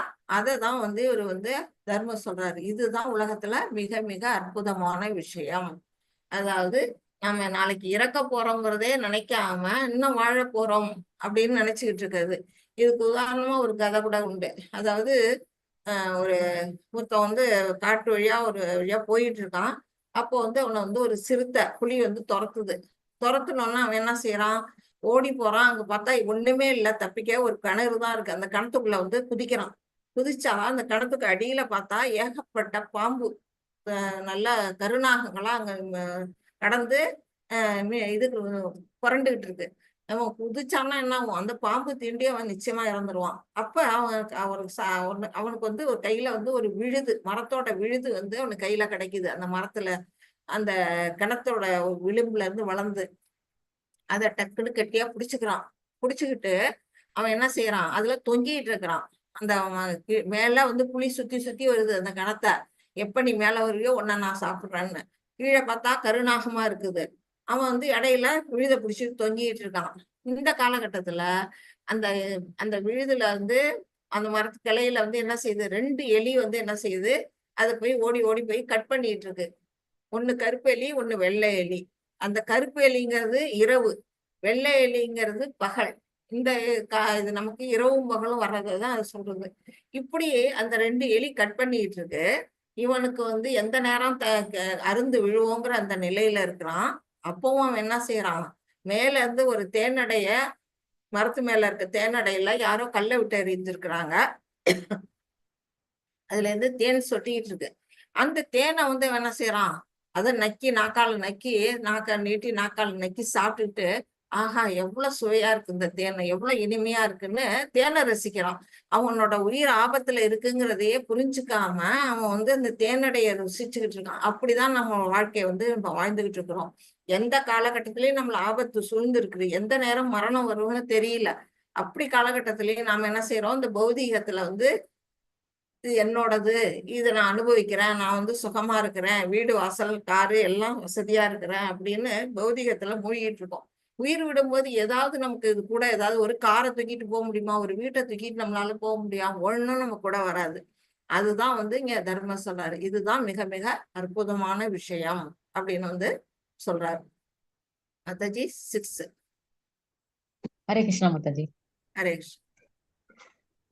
यं यं वापि स्मरन् पावं त्यजत्यन्ते कलेवरं तं तं एवैते कौन्तेय सदा तत्पापभावितः। हरे कृष्णा माताजी। ஹரே கிருஷ்ணா. கௌந்தையனா குந்தியின் மகனே சொல்றாரு. ஒருவன் தனது உடலை விடும் பொழுது எந்த நிலையை எண்ணுகின்றானோ ஐயமின்றி அந்நிலையை அவன் அடைகின்றான். ஒருத்தவங்க உயிர் துறக்கும் பொழுது எதை நினைச்சுக்கிட்டு நம்ம உயிரை விடுறோமோ அதே உடல் தான் நமக்கு மறுபிறவியில கிடைக்குது அப்படின்னு சொல்லப்படுது. அதுக்கு உதாரணமா இங்க பரத மகாராஜா அவரு தான் இங்க இருக்கிறவரு. அவருடைய கதையும் இங்க வருது. அவர் என்ன செய்யறாரு? ஒரு மான் அதை கட்டி பிடிச்சுக்கிட்டு பாருங்க. அவர் உயிர் விடுற காலத்துல அவர் மானை கட்டி பிடிச்சுக்கிட்டே அதை நினைச்சுக்கிட்டே உயிரை விடுறாரு. அடுத்த பிறவி அவருக்கு மான் பிறவி கிடைக்குது. நாமளும் அப்படிதான். நாம பகவானை நினைச்சோம்னா பகவானுடைய உலகத்துக்கு செல்லலாம். இல்ல நம்ம என்ன நினைக்கிறோமோ அந்த உடல் தான் கிடைக்கும். இப்ப நம்ம ஒரு பெண்ணா இருக்கிறேன், ஒருத்தருக்கு ஆணா இருக்காங்கன்னா அது கூட நம்மளுடைய எண்ணங்களோட காரணமா தான் நமக்கு அந்த உடல் கிடைச்சிருக்கு. நம்ம அதை விருப்பப்பட்டிருப்போம். அது மூலமா தான் நமக்கு அந்த உடல் கிடைக்குது அப்படிங்கறத பகவான் இங்க சொல்றாங்க. இது ஜடபரதருடைய வாழ்க்கை. இது ஸ்ரீமத் பாகவதத்துல 5th canto அதுல 9th chapterல இந்த கதை சொல்லியிருக்காங்க. இந்த பரத மகாராஜா ஏற்கனவே நம்ம பார்த்துட்டோம். 2-3 சாப்டருக்கு முன்னாடியே அந்த கதையை நம்ம பார்த்தோம். அவர் என்ன செய்யறாரு? இந்த பரத கண்டம்னு பேர் வர்றதுக்கு காரணமா இருந்த மகாராஜா அவர் என்ன பண்றாரு? துறவு மேற்கொண்டு கானகத்துக்கு வராரு. துறவு வாழ்க்கையை தேடிக்கிட்டு எல்லாத்தையும் கைவிட்டுட்டு காட்டுக்கு வராரு. தவ வாழ்க்கையில இருக்கிறாரு. அப்ப என்ன செய்யறாரு? அவர் பக்கத்துல ஒரு மான் ஒரு கன்றை ஈண்டுட்டு அது ஓடிடுது. அந்த கன்றுக்கு ஆதரவு யாருமே இல்லை. சின்ன குட்டி இளம் மான். அந்த மானுக்கு வந்து தாய்மானும் விட்டுட்டு போயிட்டு அந்த மானை நாம தான் எடுத்து வளர்க்கணும்னு அவர் என்ன செய்யறாரு, தவ வாழ்க்கையில இருக்கிறவர் அந்த மானை வளர்க்கறதுல ஈடுபடுறாரு. இங்க பாருங்க, அதுக்கு வந்து அதை குளிக்க வைக்கிறது, அதுக்கு சாப்பாடு கொடுக்கறது, அதை வந்து பத்திரமா பாதுகாக்கிறது அப்படின்னுட்டு அவர் என்ன பண்றாரு, எல்லா இதையும் பற்றையும் துறந்துட்டு காட்டுக்கு வந்தாரு. ஆனா இங்க வந்து ஒரு மான் மேல பற்ற வச்சிடுறாரு. இப்படியே அந்த மாதிரி காலகட்டத்துல இப்ப நம்ம ஃபர்ஸ்ட் ஸ்லைட்ல பார்த்தோம் இல்லையா, அந்த ஸ்லைடு அதுல பார்த்த மாதிரி அவர் இறக்குற காலகட்டம் வரும்பொழுது அந்த மானை கட்டி பிடிச்சிட்டு இனிமே உன்னை யார் காப்பாத்துவாங்க தெரியலையே அப்படின்னு நினைச்சிட்டு மானை நினைச்சிட்டே உயிரை விடுறாரு. அடுத்ததா அவருக்கு என்ன பிறவி கிடைக்குது, மான் பிறவி கிடைக்குது. 2வது பிறவி மானா பிறவி எடுக்கிறாரு. அந்த மாதிரி வந்த பிற்பாடு அவர் என்ன செய்யறாரு, அவருக்கு ஞானம், ஏன்னா அவர் துறவு வாழ்க்கையில ஈடுபட்டிருக்காரு இல்லையா, அந்த ஞானம் வந்து அந்த மான் பிறவிக்கு தெரியுது. தெரிஞ்சோன்னா தப்பு பண்ணிட்டோம், நம்ம வந்து மானா பிறந்துட்டோம் அப்படிங்கறத புரிஞ்சுக்கிட்டு அந்த முனிவர்கள்லாம் வாழக்கூடிய அந்த இடத்துலயே சுத்தி சுத்தி வருது. சரியா சாப்பிடாம கொல்லாம சீக்கிரமே அந்த உடலை வந்து கைவிடுதான் அந்த மானு. அந்த ஞானம் இருந்ததுனால கைவிட்டுட்டு அடுத்தது இன்னொரு பிறவி கிடைக்குது. என்ன பிறவி, அதுதான் ஜடபரதர் அப்படிங்கிற ஒரு இதா வந்து அடுத்த 3வது பிறவி அவருக்கு கிடைக்குது. அது யார் எங்க பிறக்கிறாரு அப்படின்னா, அங்கிரசா முனிவர் அப்படிங்கிற ஒரு பிராமண குலத்துல அவர் வந்து நல்ல ஒரு பிராமண குலத்துல பிறக்கிறாரு. ஆனா பிறந்ததுல இருந்து அவர் வந்து யாருக்கிட்டையும் எதுவும் பேச மாட்டாரு, எதுவும் சாப்பிட மாட்டாரு, வேதங்களை படிக்க மாட்டாரு. இப்படி அவர் ஒரு ஜடம் போல இருக்கிறாரு. அதனாலதான் அவருக்கு பேரு ஜடபரதர் அப்படின்னு சொல்லப்படுது. அவங்க அப்பா, அவங்க அம்மா, அவங்களுடைய சகோதரர்கள் எல்லாருமே வந்து இவர் ஜடம் மாதிரி இருக்கிறதுனால இவரை வந்து வீட்டை விட்டு துரத்தி விடுறாங்க. அப்போ வந்து ஒரு காளிக்கு பலி கொடுக்க கூட இவரை கொண்டு போறாங்க. அந்த காட்டுக்கு போறப்ப அந்த காளி என்ன செய்யுது, இவர் ஒரு தூய பக்தர், இவரு நிலைய தெரியாம மத்தவங்க எல்லாம் இந்த மாதிரி பலி கொடுக்க கொண்டு வந்துட்டாங்கன்னு அந்த காளி என்ன செய்யுது, அவங்களையெல்லாம் அழிச்சிட்டு இவரை வந்து காப்பாத்தி விடுது அப்படிங்கிற ஒரு கதையும் உண்டு. இங்க வந்து என்ன செய்யறாருன்னா, ஜடபரதர் காட்டுல உட்காந்துட்டு அவர் பாட்டுக்கு பகவான் நினைச்சு தியானம் பண்ணிட்டு இருக்கிறாரு. அந்த மாதிரி காலகட்டத்துல ஒரு ராஜா வர்றாரு அந்த வழியா, ரகுகணர் அப்படிங்கிறது அவருடைய பெயரு. அவர் என்ன செய்யறாரு, அவருடைய பல்லக்கு 4 பேர் தூக்கிட்டு வர்றதுல ஒரு ஒரு பல்லக்கு தூக்கி என்ன ஆனான்னு தெரியல, 3 பேர் தான் இருக்கிறாங்க, ஒரு கை குறையுது. அப்ப வந்து இவரு ஜடபரதரை பார்த்தோன்னா கூப்பிடுறாங்க. அவங்க வந்து பாக்குறதுக்கு ஒரு நல்ல வாட்ட சாட்டமா உடல் வாகோட இருக்கிறாரு. சரி நீ வந்து எனக்கு ஒரு கை கொடு, இந்த பல்லக்க தூக்கன்னு கூப்பிட்டோன்னா அவரு என்ன பண்றாரு, போய் அந்த பல்லக்க தோள் கொடுத்து தூக்குறாரு. தூக்கிட்டு இருக்கும்போது பல்லக்கு போகும்போது எல்லாரும் நேரா நடக்கிறாங்க. இவரு மட்டும் என்னன்னா வளைஞ்சு வளைஞ்சு நெளிஞ்சு நெளிஞ்சு இதை பாருங்க எப்படி உடல்ல குறுகி ஒரு மாதிரி தாண்டி தாண்டி ஒரு மாதிரி வளைஞ்சு வளைஞ்சு போறாரு. இந்த மாதிரி போறதை பார்த்துட்டு எல்லாரும் ஒழுங்கா தூக்கு பல்லக்க, நேரா நட அப்படின்னு சொல்றாங்க. அவர் வந்து கேட்கல. அதே மாதிரியே போகும்போது பல்லக்கு கோணமானெல்லாம் வந்து போகும்போது மேல உட்கார்ந்துருக்க அந்த மன்னனுக்கு கோபம் வருது. அவர் வந்து என்ன பண்றாரு, பல்லக்க இறக்குங்க அப்படின்னு சொல்லி இறக்க சொல்லிட்டு கீழே இறங்கி வந்து அவர்கிட்ட கேட்கறாங்க, நீ உனக்கு நடக்க தெரியாதா, ஏன் அப்படி வந்து இப்படி நடக்கிற அப்படின்னு வந்து கேக்குறாங்க. அவர் எதுக்காக அப்படி நடந்தாரு அப்படின்னா, கீழே எறும்பெல்லாம் ஊர்ந்து போயிட்டு இருக்கு, அந்த எறும்பை மிதிச்சிடக்கூடாதுங்கிறதுக்காக அவர் தாண்டி தாண்டி நடந்தாரு. அது அவங்களுக்கு புரியல. அப்போ வந்து நான் உன்னை வந்து தண்டிப்பேன் அப்படின்னு வந்து சொல்றாரு. நீ இந்த மாதிரி எல்லாம் செஞ்சீன்னா உனக்கு நான் தண்டனை கொடுப்பேன் அப்படின்னா, அப்படியா, யாருக்கு கொடுப்பீங்க, என்னுடைய உடலுக்கா என்னுடைய ஆத்மாவுக்கா அப்படின்னு வந்து அவர் கேள்வி கேட்கிறாரு. அப்போ வந்து ராஜாவுக்கு சுயங்குது, ஆஹா இவர் சாதாரண ஆள் இல்ல, இவர் ஒரு ஞானி போல இருக்கு, இவர்கிட்ட நம்ம தப்பா நடந்துக்கிட்டோம் அப்படின்னு சொல்லிட்டு அவர்கிட்ட உட்கார வச்சு அவர் என்ன பண்றாரு, அவர்கிட்ட புத்திமதி கேட்கிறாரு, அட்வைஸ். அப்போ வந்து ஜடாபரதர் வந்து ராஜாவுக்கு என்ன செய்யறாரு, ஆத்ம ஞானத்தை பத்தி போதிக்கிறாரு. அப்படி அந்த மாதிரி காலகட்டத்துல இப்ப வந்து இது வந்து எதுக்காக இங்க இந்த கதை சொல்லப்பட்டிருக்கு, அவருடைய 3 பிறவிகள்லயும் தன்னுடைய கடைசி காலத்துல எதா நினைக்கிறாரு, மான நினைச்சு உயிரை விட்டதுனால ஒரு மான் பிறவி அடைகிறாரு. மானா இருக்கும் பொழுது தான் பண்ண தப்புங்கிறத உணர்ந்து ஜடபரதரா அவர் வந்து தோன்றாரு. இது வந்து அந்த கடைசி நேரத்துல நினைக்கக்கூடிய சக்தியினால அந்த உடல் கிடைக்குது அப்படிங்கிறதுக்காக இந்த கதை சொல்லப்பட்டது. 8.7 மாதாஜி. हरे कृष्णा माता जी। ஹரே கிருஷ்ணா.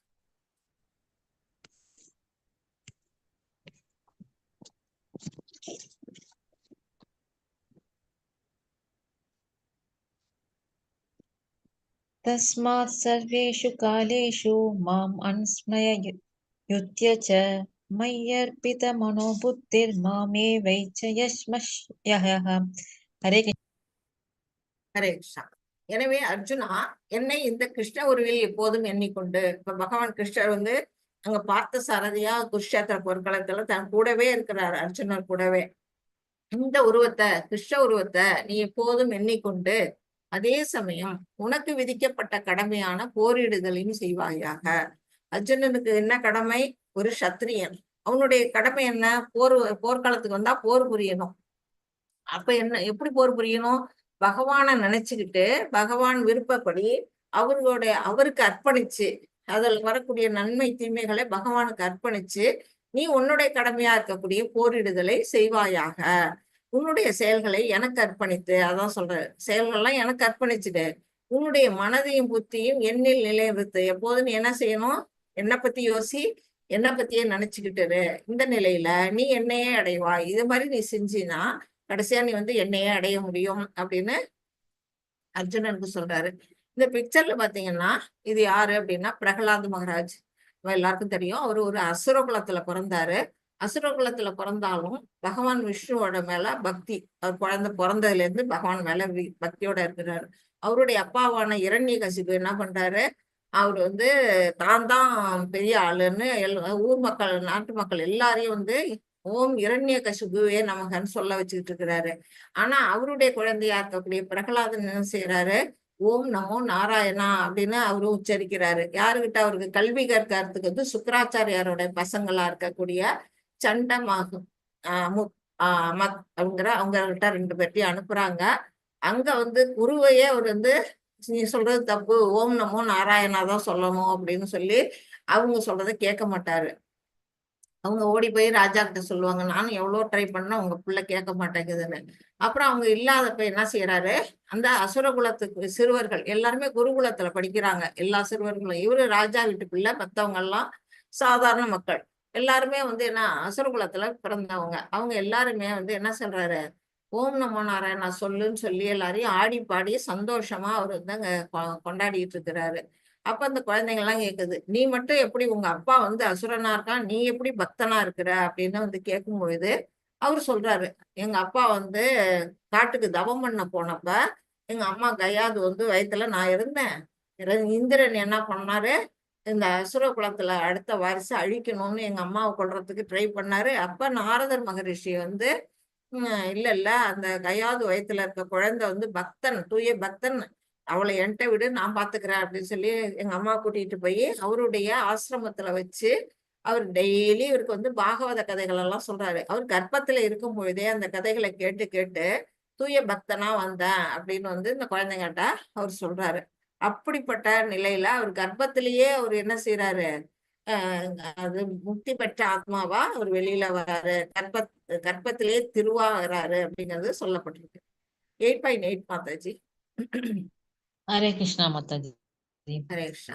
व्यासयोगयुक्तेन चेतसा नाणयकामिना परमं पुरुषं दिव्यं याति पातानुचिन्तयन्। हरे कृष्णा माता। ஹரே கிருஷ்ணா.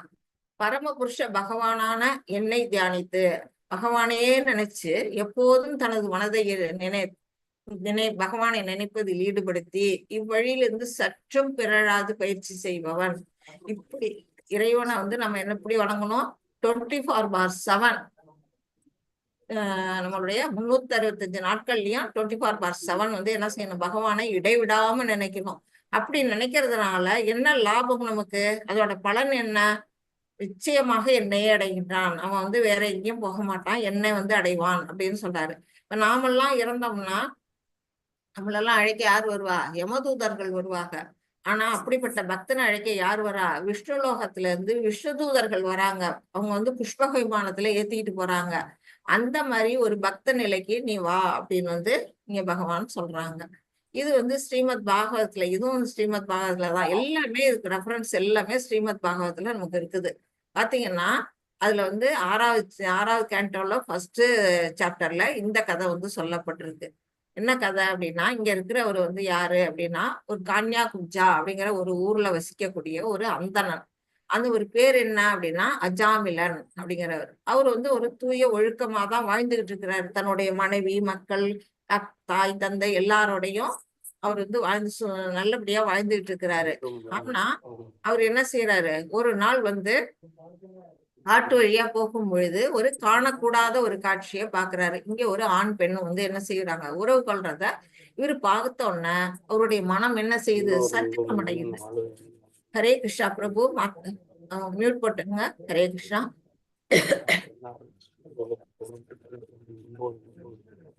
ஹரே கிருஷ்ணா. உமையராஜா பிரபு, ஹரே கிருஷ்ணா. மியூட் போட்டுங்க பிரபு. ஹரே கிருஷ்ணா. அந்த மாதிரி அவர் என்ன பண்றாரு, அந்த பார்க்க கூடாது பார்த்தோம்னா அவருடைய புலன்கள் என்ன செய்யுது, அந்த கண்களால பாக்குறாரு, மன சஞ்சலம் அடையுது. அவர் என்ன பண்றாரு, அந்த தன்னோட குடும்பத்தை கைவிட்டுறாரு. அந்த வேசி பெண், அந்த பெண்ணை வந்து என்ன பண்றாரு, கல்யாணம் பண்ணிக்கிறாரு. கல்யாணம் பண்ணிட்டு தன்னுடைய பிராமண குணங்கள் எல்லாத்தையும் கைவிட்டுறாரு. கல்யாணம் பண்ணிட்டு நிறைய குழந்தைகள் பிறக்குது. 1 2 இல்ல, 10 குழந்தைகள் அவருக்கு வந்து பிறக்குது. 10 குழந்தைகளையும் அந்த பெண்ணையும் காப்பாத்தணுமே. வேசிகள்லாம் எப்படி இருப்பாங்க, பணம் கொண்டு வந்தாதான் இவரை வச்சுக்குவாங்க, இல்லைன்னா வரட்டி விட்டுருவாங்க இல்லையா. அந்த மாதிரி காலகட்டத்துல பணம் வேணுமே. அவருக்கு வந்து வேற எந்த தொழிலும் தெரியாது, அந்தணன்.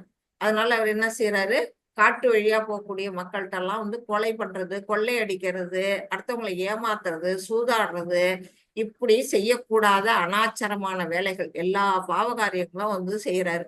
இப்படி செஞ்சு அவருக்கு வந்து வயசு வந்து 88 வயசு வந்துருது. 88 வயசு வந்ததுக்கு அப்புறம் அவருக்கு வந்து இறக்கக்கூடிய அந்த காலகட்டம் வருது. ஆனாலும் ஹரே கிருஷ்ணா. ஹரே கிருஷ்ணா மாதாஜி. பிரபு போட்டுங்க. உமையராஜா யாரு?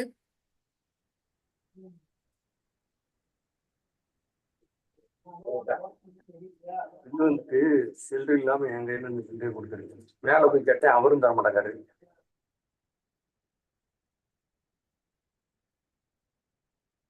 ஹரே கிருஷ்ணா. பேசுறீங்கன்னா இந்த இது வந்து யூடியூப்ல போகுது வந்து எல்லாமே ஸ்பீச் எல்லாம் அதுலயும் கலந்து, யாருக்கும் அடுத்த யூடியூப் கேட்டாங்கன்னா புரியாது, எல்லாருமே மியூட்ல இருந்துங்க ப்ளீஸ். அவன்னுட்டு அவர் என்ன செய்யறாரு, எல்லா வித தப்புகளும் பண்ணிட்டு இருக்கிறாரு. ஆனாலும் ஒரு நல்ல விஷயம் பண்ணியிருக்கிறாரு. என்னன்னா, தன்னுடைய குழந்தைகளுக்கு பேர் வைக்கும் போது கடைசி பையனுக்கு வந்து என்ன பேர் வச்சாங்கன்னா நாராயணன் அப்படிங்கிற பேரை அவர் சூட்டி இருக்கிறாரு. அந்த கடைசி குழந்தை வந்து ரொம்ப அன்போட இவர்கிட்ட வந்து பேசும் கொள்ளுவார். நடக்கிற நடை, அதோட பேச்சு, அதோட இது அழகு எல்லாத்துலயும் ஒரு மயங்கி போய் எப்போ பார்த்தாலும் நாராயணா நாராயணா நாராயணான்னு அந்த குழந்தைய கொஞ்சிக்கிட்டே இருப்பாரு. இதை சாப்பிடு, நாராயணா இங்க வா, இதை சாப்பிடு நாராயணா அப்படின்னு சொல்லி சொல்லி அவரு சொல்லிக்கிட்டே இருக்கிறதுனால அந்த அவருக்கு கடைசி நேரத்துல அந்த குழந்தைய ஞாபகம் வருது. 88 வயசு. அப்போ வந்து அவருக்கு மரணம் வந்து அந்த காலகட்டத்துல அவர் என்ன பண்றாரு, தன்னுடைய மகனா இருக்கக்கூடிய அந்த நாராயணன், அந்த யமதூதர்கள்லாம் வந்து அவரை வந்து கூட்டிகிட்டு போக வந்துடுறாங்க. அங்க எங்க வராங்க, இவரை கொண்டு போறதுக்கு, இவரோட உயிரை எடுக்கிறதுக்காக யமதூதர்கள்லாம் வர்றாங்க. அப்ப வந்து பாத்தீங்கன்னா யமதூதர்கள்லாம் அவருடைய உயிரை எடுக்க வர்றாங்க 88 வயசுல. அப்ப அதை பார்த்தோம்னா அவருக்கு பயம் வந்தது. பாசக்கயிறை வீசணும்னா அவருக்கு பயம் கண்டு என்ன பண்றாரு, தன்னுடைய மகனா இருக்கக்கூடிய அந்த குழந்தை நாராயணன் வந்து வேகமா சத்தமா கூப்பிடுறாரு. கூப்பிட்டோம்னா அந்த அந்த நாராயணாங்கிற நாமம் வந்து எங்க கேக்குது, வைகுண்ட லோகத்துல இருக்கக்கூடிய விஷ்ணு காதுல விழுது. ஆஹா, என்னுடைய பக்தன் வந்து என்னை கூப்பிட்டுட்டான் அப்படின்னு அவர் வந்து என்ன பண்றாரு, உடனே விஷ்ணு தூதர்களை அனுப்பி நீ போய் அஜாமிலனை அழிச்சிட்டு வா அப்படின்னு சொல்லி அவரை அனுப்பி விடுறாங்க. அங்க பாத்தீங்கன்னா இங்க வந்து யமதூதர்கள் வந்து அவரோட உயிரை பறிக்க பாக்குறாங்க. அப்ப விஷ்ணு தூதர்கள் வந்து அந்த உயிரை வந்து நீ கொல்லக்கூடாது, எடுக்கக்கூடாது அப்படின்னு வந்து தடுக்கிறாங்க. இப்படி அவங்க 2 பேருக்குள்ள வந்து என்னது வாக்குவாதம், சண்டை இதெல்லாம் நடக்குது. அப்போ வந்து யமதூதர்கள் வந்து என்ன சொல்றாங்க, சரி நாங்க எங்க ராஜா சொன்னதுதான் நாங்க செஞ்சோம், நாங்க எங்க ராஜா கிட்டே போய் கேட்கிறோம் அப்படின்னுட்டு உடனே யமதூதர்கள் போய் இவர்கிட்ட போறாங்க, யமன்கிட்ட போறாங்க. யமன்கிட்ட போய் கேக்குறாங்க, நீங்க சொல்லிதானே அவரோட உயிரை எடுக்க போனோம், ஆனா அவங்க வந்து விஷ்ணு தூதர்கள் வந்து அங்க வந்து குறுக்க நின்று தடுக்கிறாங்க, என்ன செய்யறது அப்படின்னு கேட்டோன்னா ஏன் என்ன காரணம் அது தடுக்கிறதுக்கு என்ன காரணம், எதுக்காக விஷ்ணு தூதர்கள் வந்தாங்க அப்படின்னு அவர் கேட்கும் பொழுது அவர் வந்து கடைசியா வந்து எங்களை கண்டோம்னா ஒரு நாராயணா அப்படின்னு உச்சரிச்சாரு. அதை கேட்டுட்டு அவங்க எல்லாம் வந்துட்டாங்க அப்படின்னு சொன்னோன்னா, அப்படியா நீ அப்படின்னா நீ வந்து நாராயணான்னு யார் ஒருத்தவங்க வந்து பகவானுடைய நாமத்தை ஹரிநாமத்தை உச்சரிக்கிறாங்களோ அந்த இடத்துக்கு நீங்க போகவே போகக்கூடாது, அந்த பக்கமே போகக்கூடாது. போனாலும் தப்பி தவறி போயிட்டாலும் அவங்கள 3 முறை சுத்தி வந்து நமஸ்காரம் பண்ணிட்டு வந்துடணும். அவங்களோட உயிரெல்லாம் வந்து எடுக்கக்கூடாது அப்படின்னு வந்து அவர் வந்து அறிவுறுத்துறாரு. பாவத்தை அழிக்கும் ஹரிநாமம். அவரு ஹரிநாமம் என்ன, ஹரின்னு சொல்லிட்டாலே காலையில எல்லாரும் தூங்கி எழுந்திருக்கும் போது 7 முறை ஹரின்னு சொல்லணுங்கிறாங்க. நம்ம வந்து ஹரிநாமத்தை உச்சரிக்க உச்சரிக்க நம்மளுடைய பாவங்கள் நம்மளை விட்டு விலகுமா. அந்த நாமம் வந்து எப்படிப்பட்டது, யமதூதர்களே வந்து விரட்டி அடிக்கக்கூடிய நிலையில யமன்னே வந்து பாதுகாப்பு கொடுக்கிறாரு. அந்த மாதிரி நிலையில வருது அப்படின்னு வந்து சொல்லப்பட்டிருக்கு. அந்த மாதிரி செஞ்சதுக்கு அப்புறம் அவரு என்ன பண்றாரு, 2 பேரும் வந்து விட்டுட்டு போயிடுறாங்க. சரி இது ராஜாவே சொல்லிட்டாருன்னு அவரை வந்து என்ன பண்றாங்க, அவரை உயிரை எடுக்காம விட்டுட்டு போயிடுறாங்க. அப்போ வந்து அவர் உணர்ந்துக்கிறாரு, யாரு, அஜாமிலன். ஆஹா, நம்ம நாராயணாங்கிற அந்த நாமத்தை சொன்னதுனால நம்ம யமதூதர்களே நம்மளை விட்டுட்டு போயிட்டாங்க அப்படின்னா எவ்வளவு பெரிய நல்ல விஷயம். நம்ம வந்து அந்த வாழ்க்கையை வந்து வீணடிச்சிட்டோம். நம்ம வந்து தப்பு தப்பா கொள்ளை சூதாடம் அப்படியெல்லாம் நம்ம வாழ்ந்து நம்ம வாழ்க்கையை வீணடிச்சிட்டோம் அப்படின்னு அவர் உணர்றாரு. அந்த நேரத்துல உணர்ந்து அதுக்கு பிறகு அவர் என்ன செய்யறாரு, இமயமலைக்கு போய் அங்க வந்து பத்ராசனத்துல போய் தவ வாழ்க்கை வாழ்ந்து ஹரிநாமம் உச்சரிச்சு அதுக்கு பிறகு ரொம்ப காலம் வாழ்ந்த பிற்பாடு மறுபடியும் வந்து விஷ்ணு தூதர்கள் என்ன செய்யறாங்க, அவரை வந்து வைகுண்ட லோகத்துக்கு அழைச்சிட்டு போறாங்க அப்படின்னு சொல்லப்படுது. அந்த அளவுக்கு ஹரிநாமம் வந்து ரொம்ப ரொம்ப புண்ணியமானது, திவ்யமானது. அதை உச்சரிக்கிறதுனால நமக்கு அனைவருக்கும் என்ன கிடைக்கும், முக்தி கிடைக்கும். இதுக்கு இன்னும் உதாரணமா ஒருத்தன் வந்து என்ன பண்ணானா, மாட்டை ஓட்டிக்கிட்டு போயிட்டு இருக்கான். அந்த மாடு என்ன செய்யுது, இவனை விட்டுட்டு ஓடிடுது வேகமா. அது எப்படி ஓடுது, அந்த ஒரு கோயில் இருக்குங்க, அந்த கோயிலை சுத்தி ஓடுது. கோயிலை சுத்தி ஓடும் பொழுது இவன் அந்த மாட்டை துரத்திக்கிட்டு ஓடுறான். அந்த கோயிலை வந்து சுத்தி வராங்க, மாடும் அவனும் சுத்தி வராங்க. அது வந்து மாட்டை பிடிக்கதான் அவன் கோயிலை வலம் வரணும்னு அவன் போகல. அதுக்கே பகவான் வந்து ஆஹா என் கோயிலை சுத்திட்டான், அவனுக்கு நான் வந்து மோட்சத்தை கொடுப்பேன்னு. அந்த அளவுக்கு பகவான் எப்படி காருண்ய கடல், கருணை மிகுந்தவர். நம்ம வந்து ஹே கிருஷ்ணா கருணா சிந்துன்னு படிக்கிறோம் இல்லையா, அந்த மாதிரி கருணை கடல், அவர் கருணா சாகரம். அப்படிப்பட்ட பகவான் வந்து என்ன செய்யறாரு, இங்க அஜாமிலனுக்கும் வந்து கடைசியா வைகுண்ட பதவியை கொடுக்குறாரு. 8.9 மாதாஜி. ஹரே கிருஷ்ணா மாதாஜி. ஹரே கிருஷ்ணா.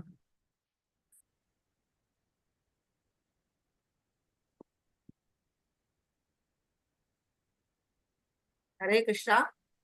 ஹரே கிருஷ்ணா மாதாஜி.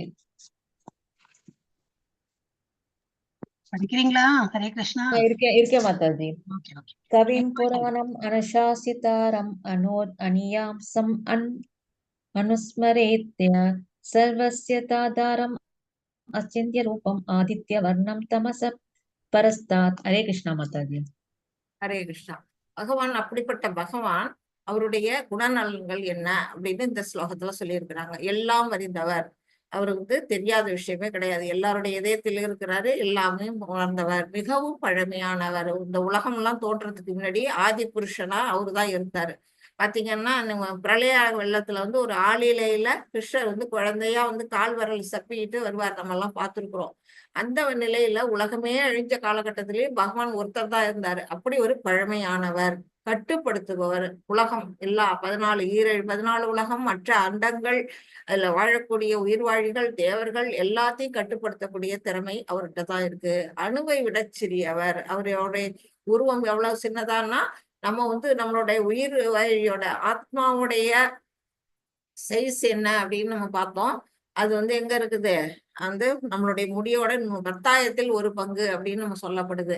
அந்த நிலையிலையும் வந்து என்ன பண்றாரு, அந்த அந்த சைஸ்ல இருக்கக்கூடிய ஆத்மாக்குள்ளேயும் பகவான் வந்து உள்ள போகிறாரு. ஒரு ஒரு கிருமி, நம்ம பாக்டீரியான்னு சொல்லக்கூடிய அதுக்குள்ளேயும் பகவான் இருக்கிறாரு. அந்த அளவுக்கு ஒரு உண்மையா தன்னை வந்து சிறுமியா வந்து கொண்டு வர்றாரு. எல்லாவற்றையும் பராமரிப்பவர் பகவான் விஷ்ணு தான் வந்து காக்கும் கடவுள். அப்படின்னா அவரு நம்மளை பராமரிக்கக்கூடியவர், எல்லா பௌதீக கருத்துக்களுக்கும் அப்பாற்பட்டவர். இந்த மெட்டீரியல் வேர்ல்டு படைச்சாரே தவிர அதுக்கும் அவருக்கு எந்த சம்பந்தமும் கிடையாது. நம்ம கிட்ட அந்த சுதந்திரத்தை ஓரளவுக்கு லிமிட்டட் ஃப்ரீடம் கொடுத்து நம்மள ஃப்ரீயா விட்டுட்டு அவர் தனிப்பட்ட முறையில இருக்கிறாரு. அப்புறம் புரிந்து கொள்ள முடியாதவர் யாரால? வேதங்கள் படித்தவங்க, தவம் செய்யறவங்க, தானம் கொடுக்கறவங்களால கூட புரிஞ்சுக்க முடியாது. ஞானிகளால, யோகிகளால புரிந்து கொள்ள முடியாது. ஒரே ஒருத்தவங்களால புரிய முடியும். யாரு? பக்தர்கள். அவங்களால மட்டும்தான் அவரை புரிஞ்சுக்க முடியும். ரூபமுடைய நபர். அவருக்கு உருவம் இல்ல அப்படின்னு மாயாவாதிகள்லாம் சொல்றாங்க. அருவம், ஒளி வடிவம், அவருக்கு தோற்றமே கிடையாது அப்படின்னு சொல்றாங்க. நோ, அவருக்கு ஹி இஸ் எ பர்சன். அவருக்கு ஒரு ரூபம் உண்டு. அந்த உருவத்தை புரிஞ்சுக்கிற தன்மை நமக்கு இல்ல. நம்மளுடைய ஊனக்கண்களால அவருடைய உருவத்தை பார்த்து தெரிஞ்சுக்க முடியாது. சூரியனை போன்று பிரகாசமானவர். அடுத்த சாப்டர்ல பாத்தீங்கன்னா 11th சாப்டர்ல ஒரு 1000 கோடி சூரிய பிரகாசம்னு அப்படிப்பட்ட ஒரு ஒளி அவர்கிட்ட இருக்கு. அந்த ஒளிதான் பிரம்மஜோதியா வருது அப்படிங்கிறத விட வைகுண்ட லோகங்களே ஜொலிக்கிறதுக்கு காரணமே அவருடைய உடல்ல இருந்து வரக்கூடிய பிரகாசம். அடுத்தது ஜட இயற்கை கடந்த உன்னதமானவர். அவர் என்ன பண்றாரு? இந்த ஜட இயற்கையை நம்மளுடைய மெட்டீரியல் வேர்ல்டுக்கு படைச்சிட்டு அவர்ல அவர் கலந்து இருக்க மாட்டார். தனித்தன்மையோட இருக்கிறவர். இப்படி ஒரு பரமபுருஷரை ஒருவன் தியானம் பண்ண வேண்டும். இந்த செய்திகள் எல்லாம் இதுல இருக்கக்கூடிய இந்த விஷயங்கள் எல்லாம் நாம என்ன பண்ணணும்? நம்மளுடைய மனசுல நினைச்சு பகவானை தியானம் பண்ணணும். இங்க பாருங்க, அவருடைய அழகிய தோற்றம் கொடுத்திருக்கிறாங்க. மஞ்சள் பட்டு உடுத்திட்டு, கையில புல்லாங்குழல் வச்சுட்டு, இலையில மயில் இறகோட அவருடைய 3 கோணங்கள்லாம் வளைந்த அந்த உடல். அந்த நிலையில பகவான் கிருஷ்ணா யார் ஒருத்தங்க தியானம் பண்றாங்களோ அவங்க என்ன செய்வாங்க? நிச்சயமா அவருடைய இருப்பிடத்தை அடைவார்கள் அப்படின்னு சொல்லப்பட்டிருக்கு. இதுல என்ன கொடுத்திருக்கிறாங்க அப்படின்னு பாத்தீங்கன்னா, இது பூமாதேவி என்ன செய்யறாங்க? இந்த அசுரர்கள்லாம் நிறைய இங்க வந்துட்டாங்க. பூமி பாரம் தாங்கல. அப்போ அது பசு வடிவம் எடுத்து என்ன செய்யுது? இங்க போய் பிரம்மதேவன்கிட்ட முறையிடுது. என்னால தாங்க முடியல அசுரர்களோட பாரத்தை, நான் இதுல இருந்து என்ன விடுவிக்கணும் அப்படின்னுட்டு கண்ணுல கண்ணீர் வடிய போய் பிரம்மா கிட்ட என்ன பண்ணுது? பிரார்த்தனை பண்ணுது. அப்ப அது பிரம்மா என்ன செய்யறாரு? தன்னுடைய மனசால தியானம் பண்றாரு. யார? பார்க்கடல்ல இருக்கக்கூடிய அந்த பகவான் விஷ்ணு. அவரை சட்டுன்னெல்லாம் யாரும் பாத்திர முடியாது. அது மாதிரி அதனால மனசால அவர் தியானம் பண்றாரு. தியானம் பண்ணும் பொழுது அவரு என்ன செய்யறாரு? கூடிய விரைவில் துவாபர யுகத்துல கிருஷ்ணனா அவதாரம் பண்ணுவேன், அப்ப அசுரர்கள் எல்லாரையும் அழிச்சிருவேன் அப்படின்னு அவருக்கு சொல்றத இங்க அவர் என்ன பண்றாரு? இங்க டிரான்ஸ்ஃபர் பண்றாரு. பூமாதேவி கிட்ட சொல்லி அவரை அமைதிப்படுத்துறாரு அப்படிங்கிற காட்சி இது. இது பகவானுடைய விலாச விரிவாக்கம். விலாச வகை பிரப விலாசம், அப்புறம் அவருடைய என்னென்ன வைபவ பிரகாசம் அப்படின்னா அவருடைய தோற்றங்கள். அவர்கிட்ட சக்திகள்லாம் எப்படி வர்றாங்க வெளியில. முதல்ல அவர்கிட்ட வர்றது சங்கர்ஷர். அதுக்கு பிறகு 4 வகை, அதாவது சதுர்வியூகம் சொல்லக்கூடிய சங்கர்ஷர், பிரத்யும்னர், அனிருத்தர், வாசுதேவன்கிறவங்க எல்லாம் வெளியில வர்றாங்க. அதுக்கு பிறகு நாராயணர் வராரு. நாராயணர்கிட்ட மறுபடியும் சதுர்வியூகம் வருது. அதுல வரக்கூடிய அந்த 2ஆம் சங்கர்ஷர்கிட்ட புருஷாவதாரங்கள் வெளியில வருது. இது எல்லாமே எங்க இருக்கு அப்படின்னா பாகவதம் படிக்கும்போது நம்ம எல்லாருமே உணர்ந்து கொள்ளுவீங்க. அது இப்ப படிக்கும்போது பார்த்துக்கலாம். இது சும்மா இங்க கொடுத்துருக்குறாங்க. அதாவது 8.15. ஹரே கிருஷ்ணா மாதாஜி. ஹரே கிருஷ்ணா. மாம் உப்பெத்ய புனர்ஜன்ம துக்காலயம் அசாஸ்வதம் நாப்னுவந்தி மகாத்மான சம்ஸ்திதம் பரமாம் கதஹ. ஹரே கிருஷ்ணா மாதாஜி. ஹரே கிருஷ்ணா. பக்தியில் யோகிகளான மகாத்மாக்கள். இங்க பாத்தீங்கன்னா இங்க யோகி மகாத்மா இங்க வருது. அவரை தான் கட்டியிருக்காங்க. சைத்தன்ய மகாபிரபு. அவரு பகவானுடைய அவதாரம். அது போல நிறைய பரமஹம்சர்கள்லாம் இங்க வாழ்ந்திருக்கிறாங்க. அவங்க எல்லாம் என்ன செய்வாங்க? என்னை அடைந்த பிறகு, பகவானை சென்று அடைந்த பிறகு முற்றிலும் துன்பம் நிறைந்த இந்த தற்காலிகமான உலகத்திற்கு, துக்காலயம் அசாஸ்வதங்கிறத இங்க தற்காலிகமான இந்த உலகத்துக்கு, துன்பம் நிறைந்த உலகத்துக்கு திரும்பி வருவதே இல்லை. ஏனெனில் அவர்கள் மிக உயர்ந்த பக்குவத்தை அடைந்து விட்டனர். பக்குவம் அடைந்த ஞானிகள் இறைவனை சென்றடைகிறாங்க. திரும்பி இந்த உலகத்துக்கு வரமாட்டாங்க அப்படின்னு சொல்லப்பட்டிருக்கு. 16 மாதாஜி.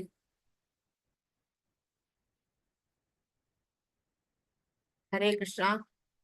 ஹரே கிருஷ்ணா மாதாஜி.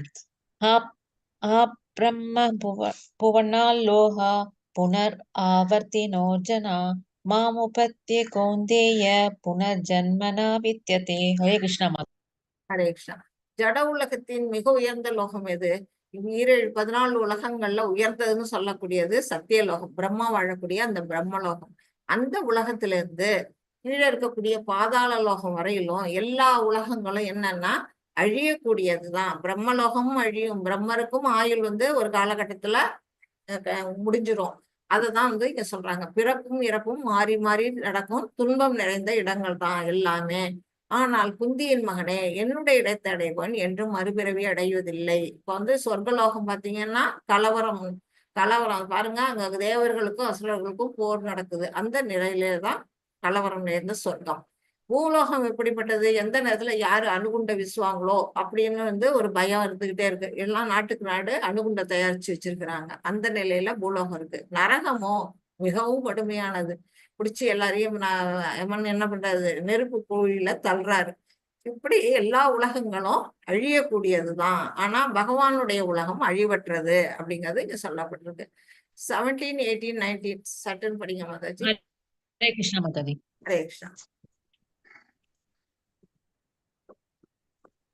சகஸ்ரயுக पर्यन्तमहर्यत् ब्रह्मणो विदुः रात्रिं युवस अस्त्रान्तं ते अहेरात्रविदो जना अव्यक्ताव्यक्त्य सर्वा प्रभवन्त्य राहमे रात्रिहाहमे प्रलयते तत्रैव व्यसतसंहि भूतक्रामस एवायं भूतत्वा भूत्वा प्रलीयते रात्र्यागमे अवशः पाता प्रभवत्यः रागमे. हरे कृष्णा. ஹரே கிருஷ்ணா. இப்போ வந்து இதுல என்ன சொல்லியிருக்காங்க? மனித கணக்கின்படி நம்ம பூலோகத்துல இருக்கக்கூடிய மனிதர்களுடைய கணக்குப்படி 1000 யுகங்களை கொண்ட காலம் பிரம்மாவின் ஒரு பகல். அதாவது ஒரு கல்பம் வந்து பிரம்மாவுடைய ஒரு பகல். அவரது இரவின் காலமும் அது போன்று நீண்டது. இன்னொரு கல்பம் வந்தா அவருடைய இரவு காலம் அப்படிங்கறத நம்ம 4வது சாப்டர்லயே நம்ம வந்து படிச்சுட்டோம். இப்ப பிரம்மா வந்து என்னன்னா இந்த இடத்துல அவருடைய பகல் காலத்துல அவர் என்ன செய்யறாரு? வந்து ஜீவாத்மாக்கள் அது அவ்வியக்தம் அப்படின்னா ஒரு கண்ணுக்கு தென்படாத நிலையில இருக்குது அந்த இது தோற்றம். அப்படிப்பட்ட நிலையில இருக்கக்கூடிய ஜீவாத்மாக்கள்லாம் என்ன செய்யறாங்க? வெளியில வர்றாங்க. பிரம்மா வந்து படைப்பு தொழில ஆரம்பிச்சு எல்லா உயிர்வாழிகளும் வெளியில வர்றாங்க. அவருடைய இரவு வந்தோன்னு என்ன ஆகுது? மீண்டும் அவர்கள் அவ்வியக்துடன் இணைந்து விடுகின்றனர். அவரு தூங்க போகும்போது எல்லா உயிர்வாழிகளும் போய் கண்ணுக்கு தெரியாம எங்க போய் மறையுது? இறைவனுடைய உடல்ல போய் மறைஞ்சிருது. மீண்டும் மீண்டும் பிரம்மாவின் பகல் வரும்போது இந்த ஜீவாத்மாக்கள் தோன்றுகின்றனர். பிரம்மாவின் இரவு வரும்போது இவர்கள் அனாதரவாக அழிக்கப்படுகின்றன. இது வந்து ஒரு பார்ஷியல் பிரளயம். பிரம்மாவுடைய பகல்ல வந்து படைப்பு தொழில் நடக்குது. இரவு நேரத்துல என்ன நடக்குது? எல்லா உயிர்வாழியும் இறைவனோட போய் ஒடுங்கிடுறாங்க, கண்ணுக்கு தென்படாம இருக்கிறாங்க அப்படின்னு சொல்லப்பட்டிருக்கு. மாதாஜி 20. हरे कृष्णा माताजी. ஹரே கிருஷ்ணா.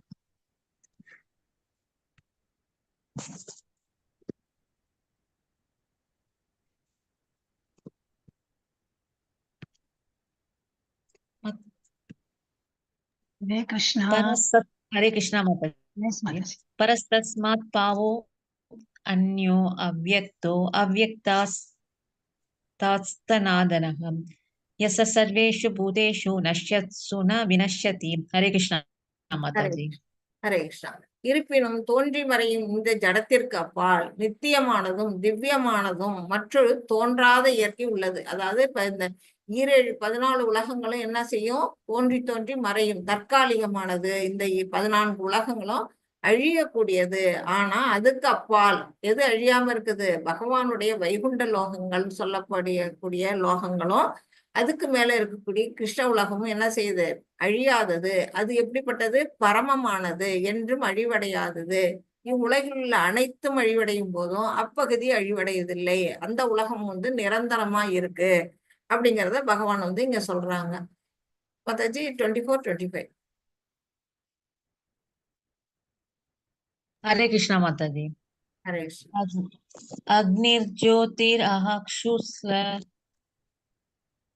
षण्मासो उत्तरायणम् याता गच्छन्ति ब्रह्म विदो जनः तुमो रात्रिस तदा कृष्णा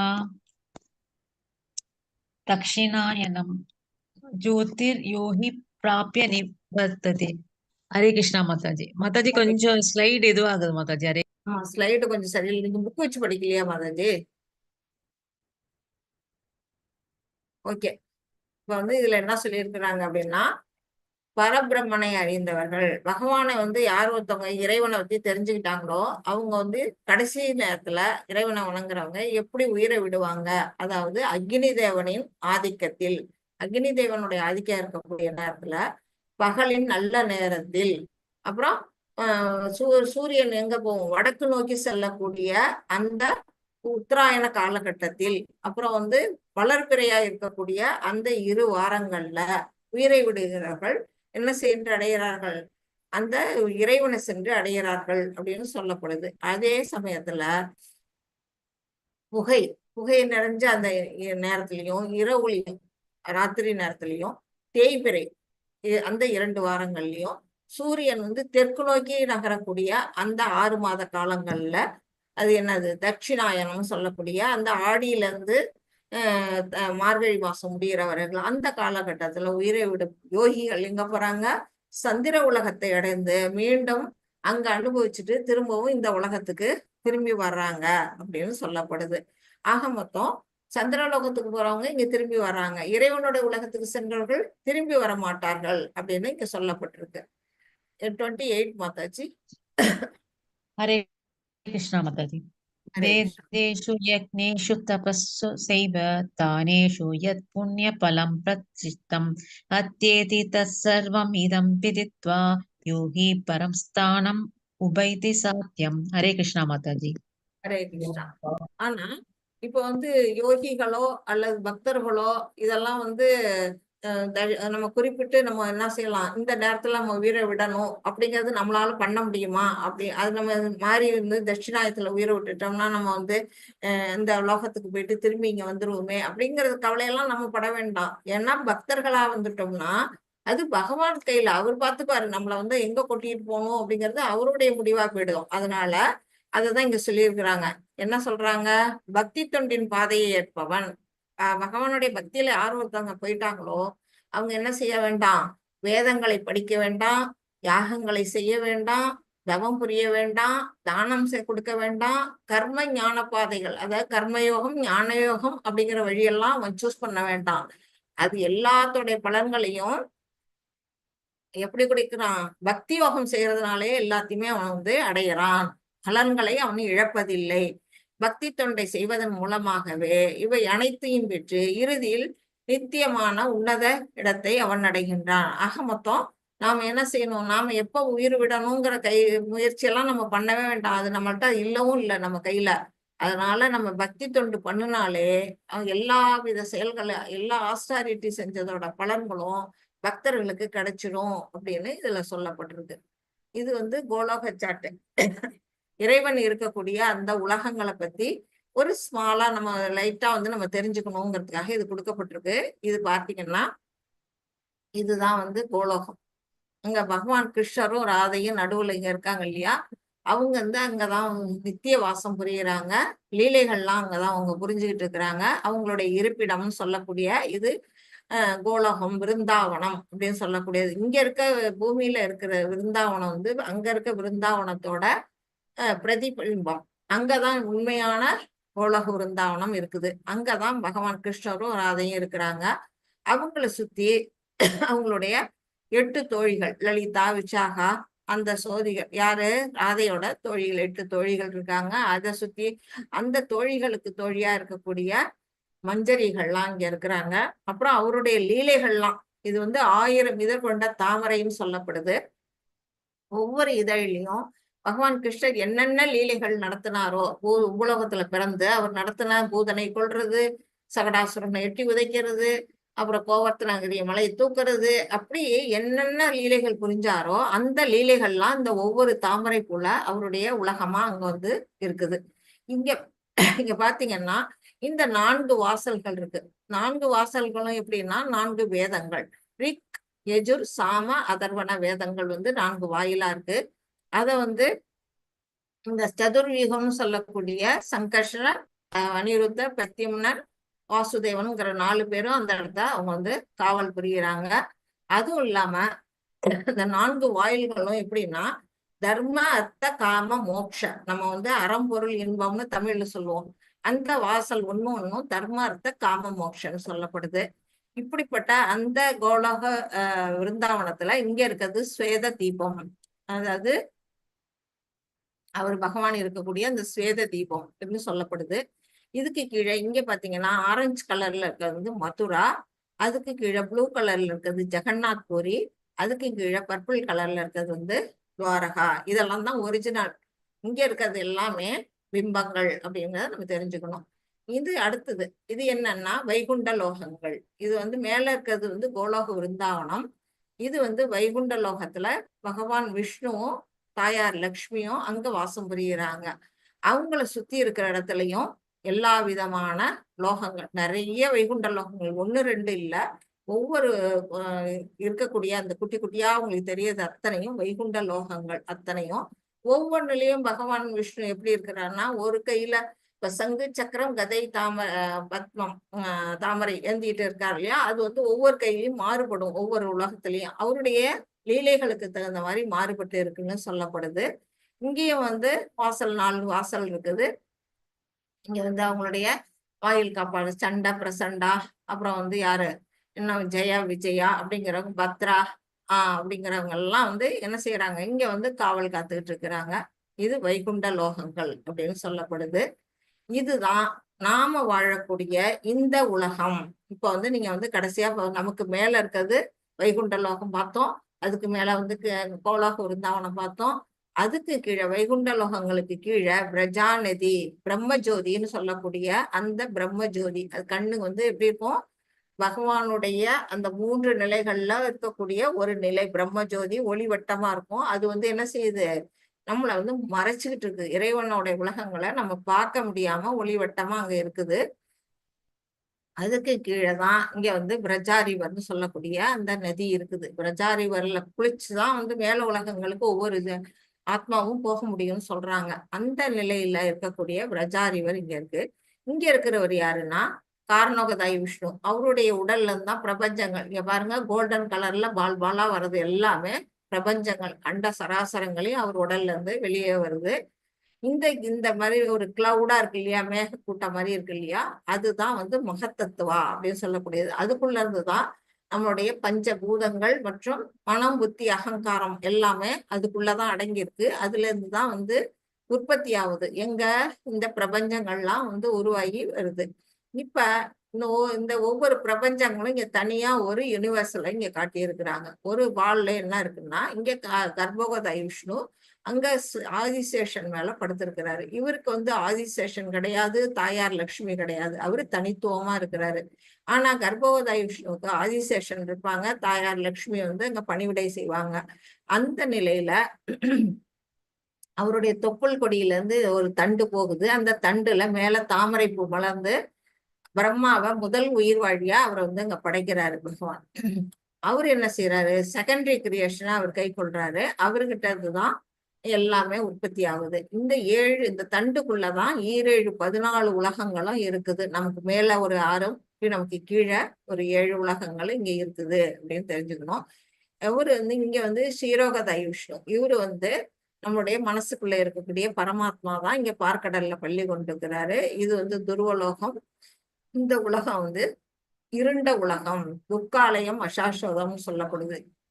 இருண்ட உலகம் அப்படின்னு பாத்தீங்கன்னா, இது பாத்தீங்கன்னா 7 விதமான லேயர்கள் இங்க இருக்குது. ஒவ்வொரு லேயரும் ஒன்னை விட 10 மடங்கு அதிகமானது. கீழே இருந்து போகுது. நீர், நெருப்பு, காற்று, ஆகாயம்னு சொல்லக்கூடிய அந்த 5, அது கூடவே மகத்தத்துவா, அப்புறம் அகங்காரம், இது எல்லாமே வந்து 7 லேயரா இங்க வந்து இருளடைந்த உலகமா இங்க இருக்கு. இதுக்குள்ளதான் நாம இருக்கிறோம். இப்ப நாம வந்து இந்த பூலோகத்துல 7வது கட்டத்துல நம்ம இருக்கிறோம். நாம இங்க இருந்து அந்த மேல இருக்கக்கூடிய அந்த கோலோக விருந்தாவனத்துக்கு போகணும்னா நம்ம என்ன செய்யணும், சான் பண்ணணும்.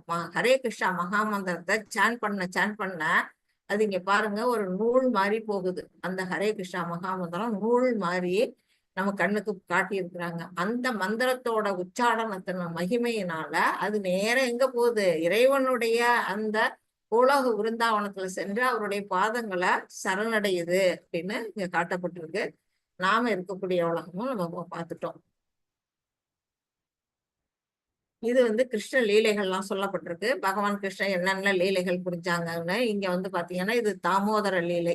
அதுக்கு முன்னாடி அவர் என்ன உரியில ஏறி என்ன பண்றாரு, வெண்ணெய் எடுத்து குரங்குகள்லாம் கொடுக்குறாரு, ஒளிஞ்சுக்கிறாரு, தாயக்கண்ணன்னு ஒளிஞ்சுக்கிறாரு. அதுக்கு பிற்பாடு அவங்க வந்து தாமோதர லீலை கயிறை வச்சு உரல்ல கட்டுவாங்க, குச்சி எடுத்துட்டு அடிக்க வராங்க.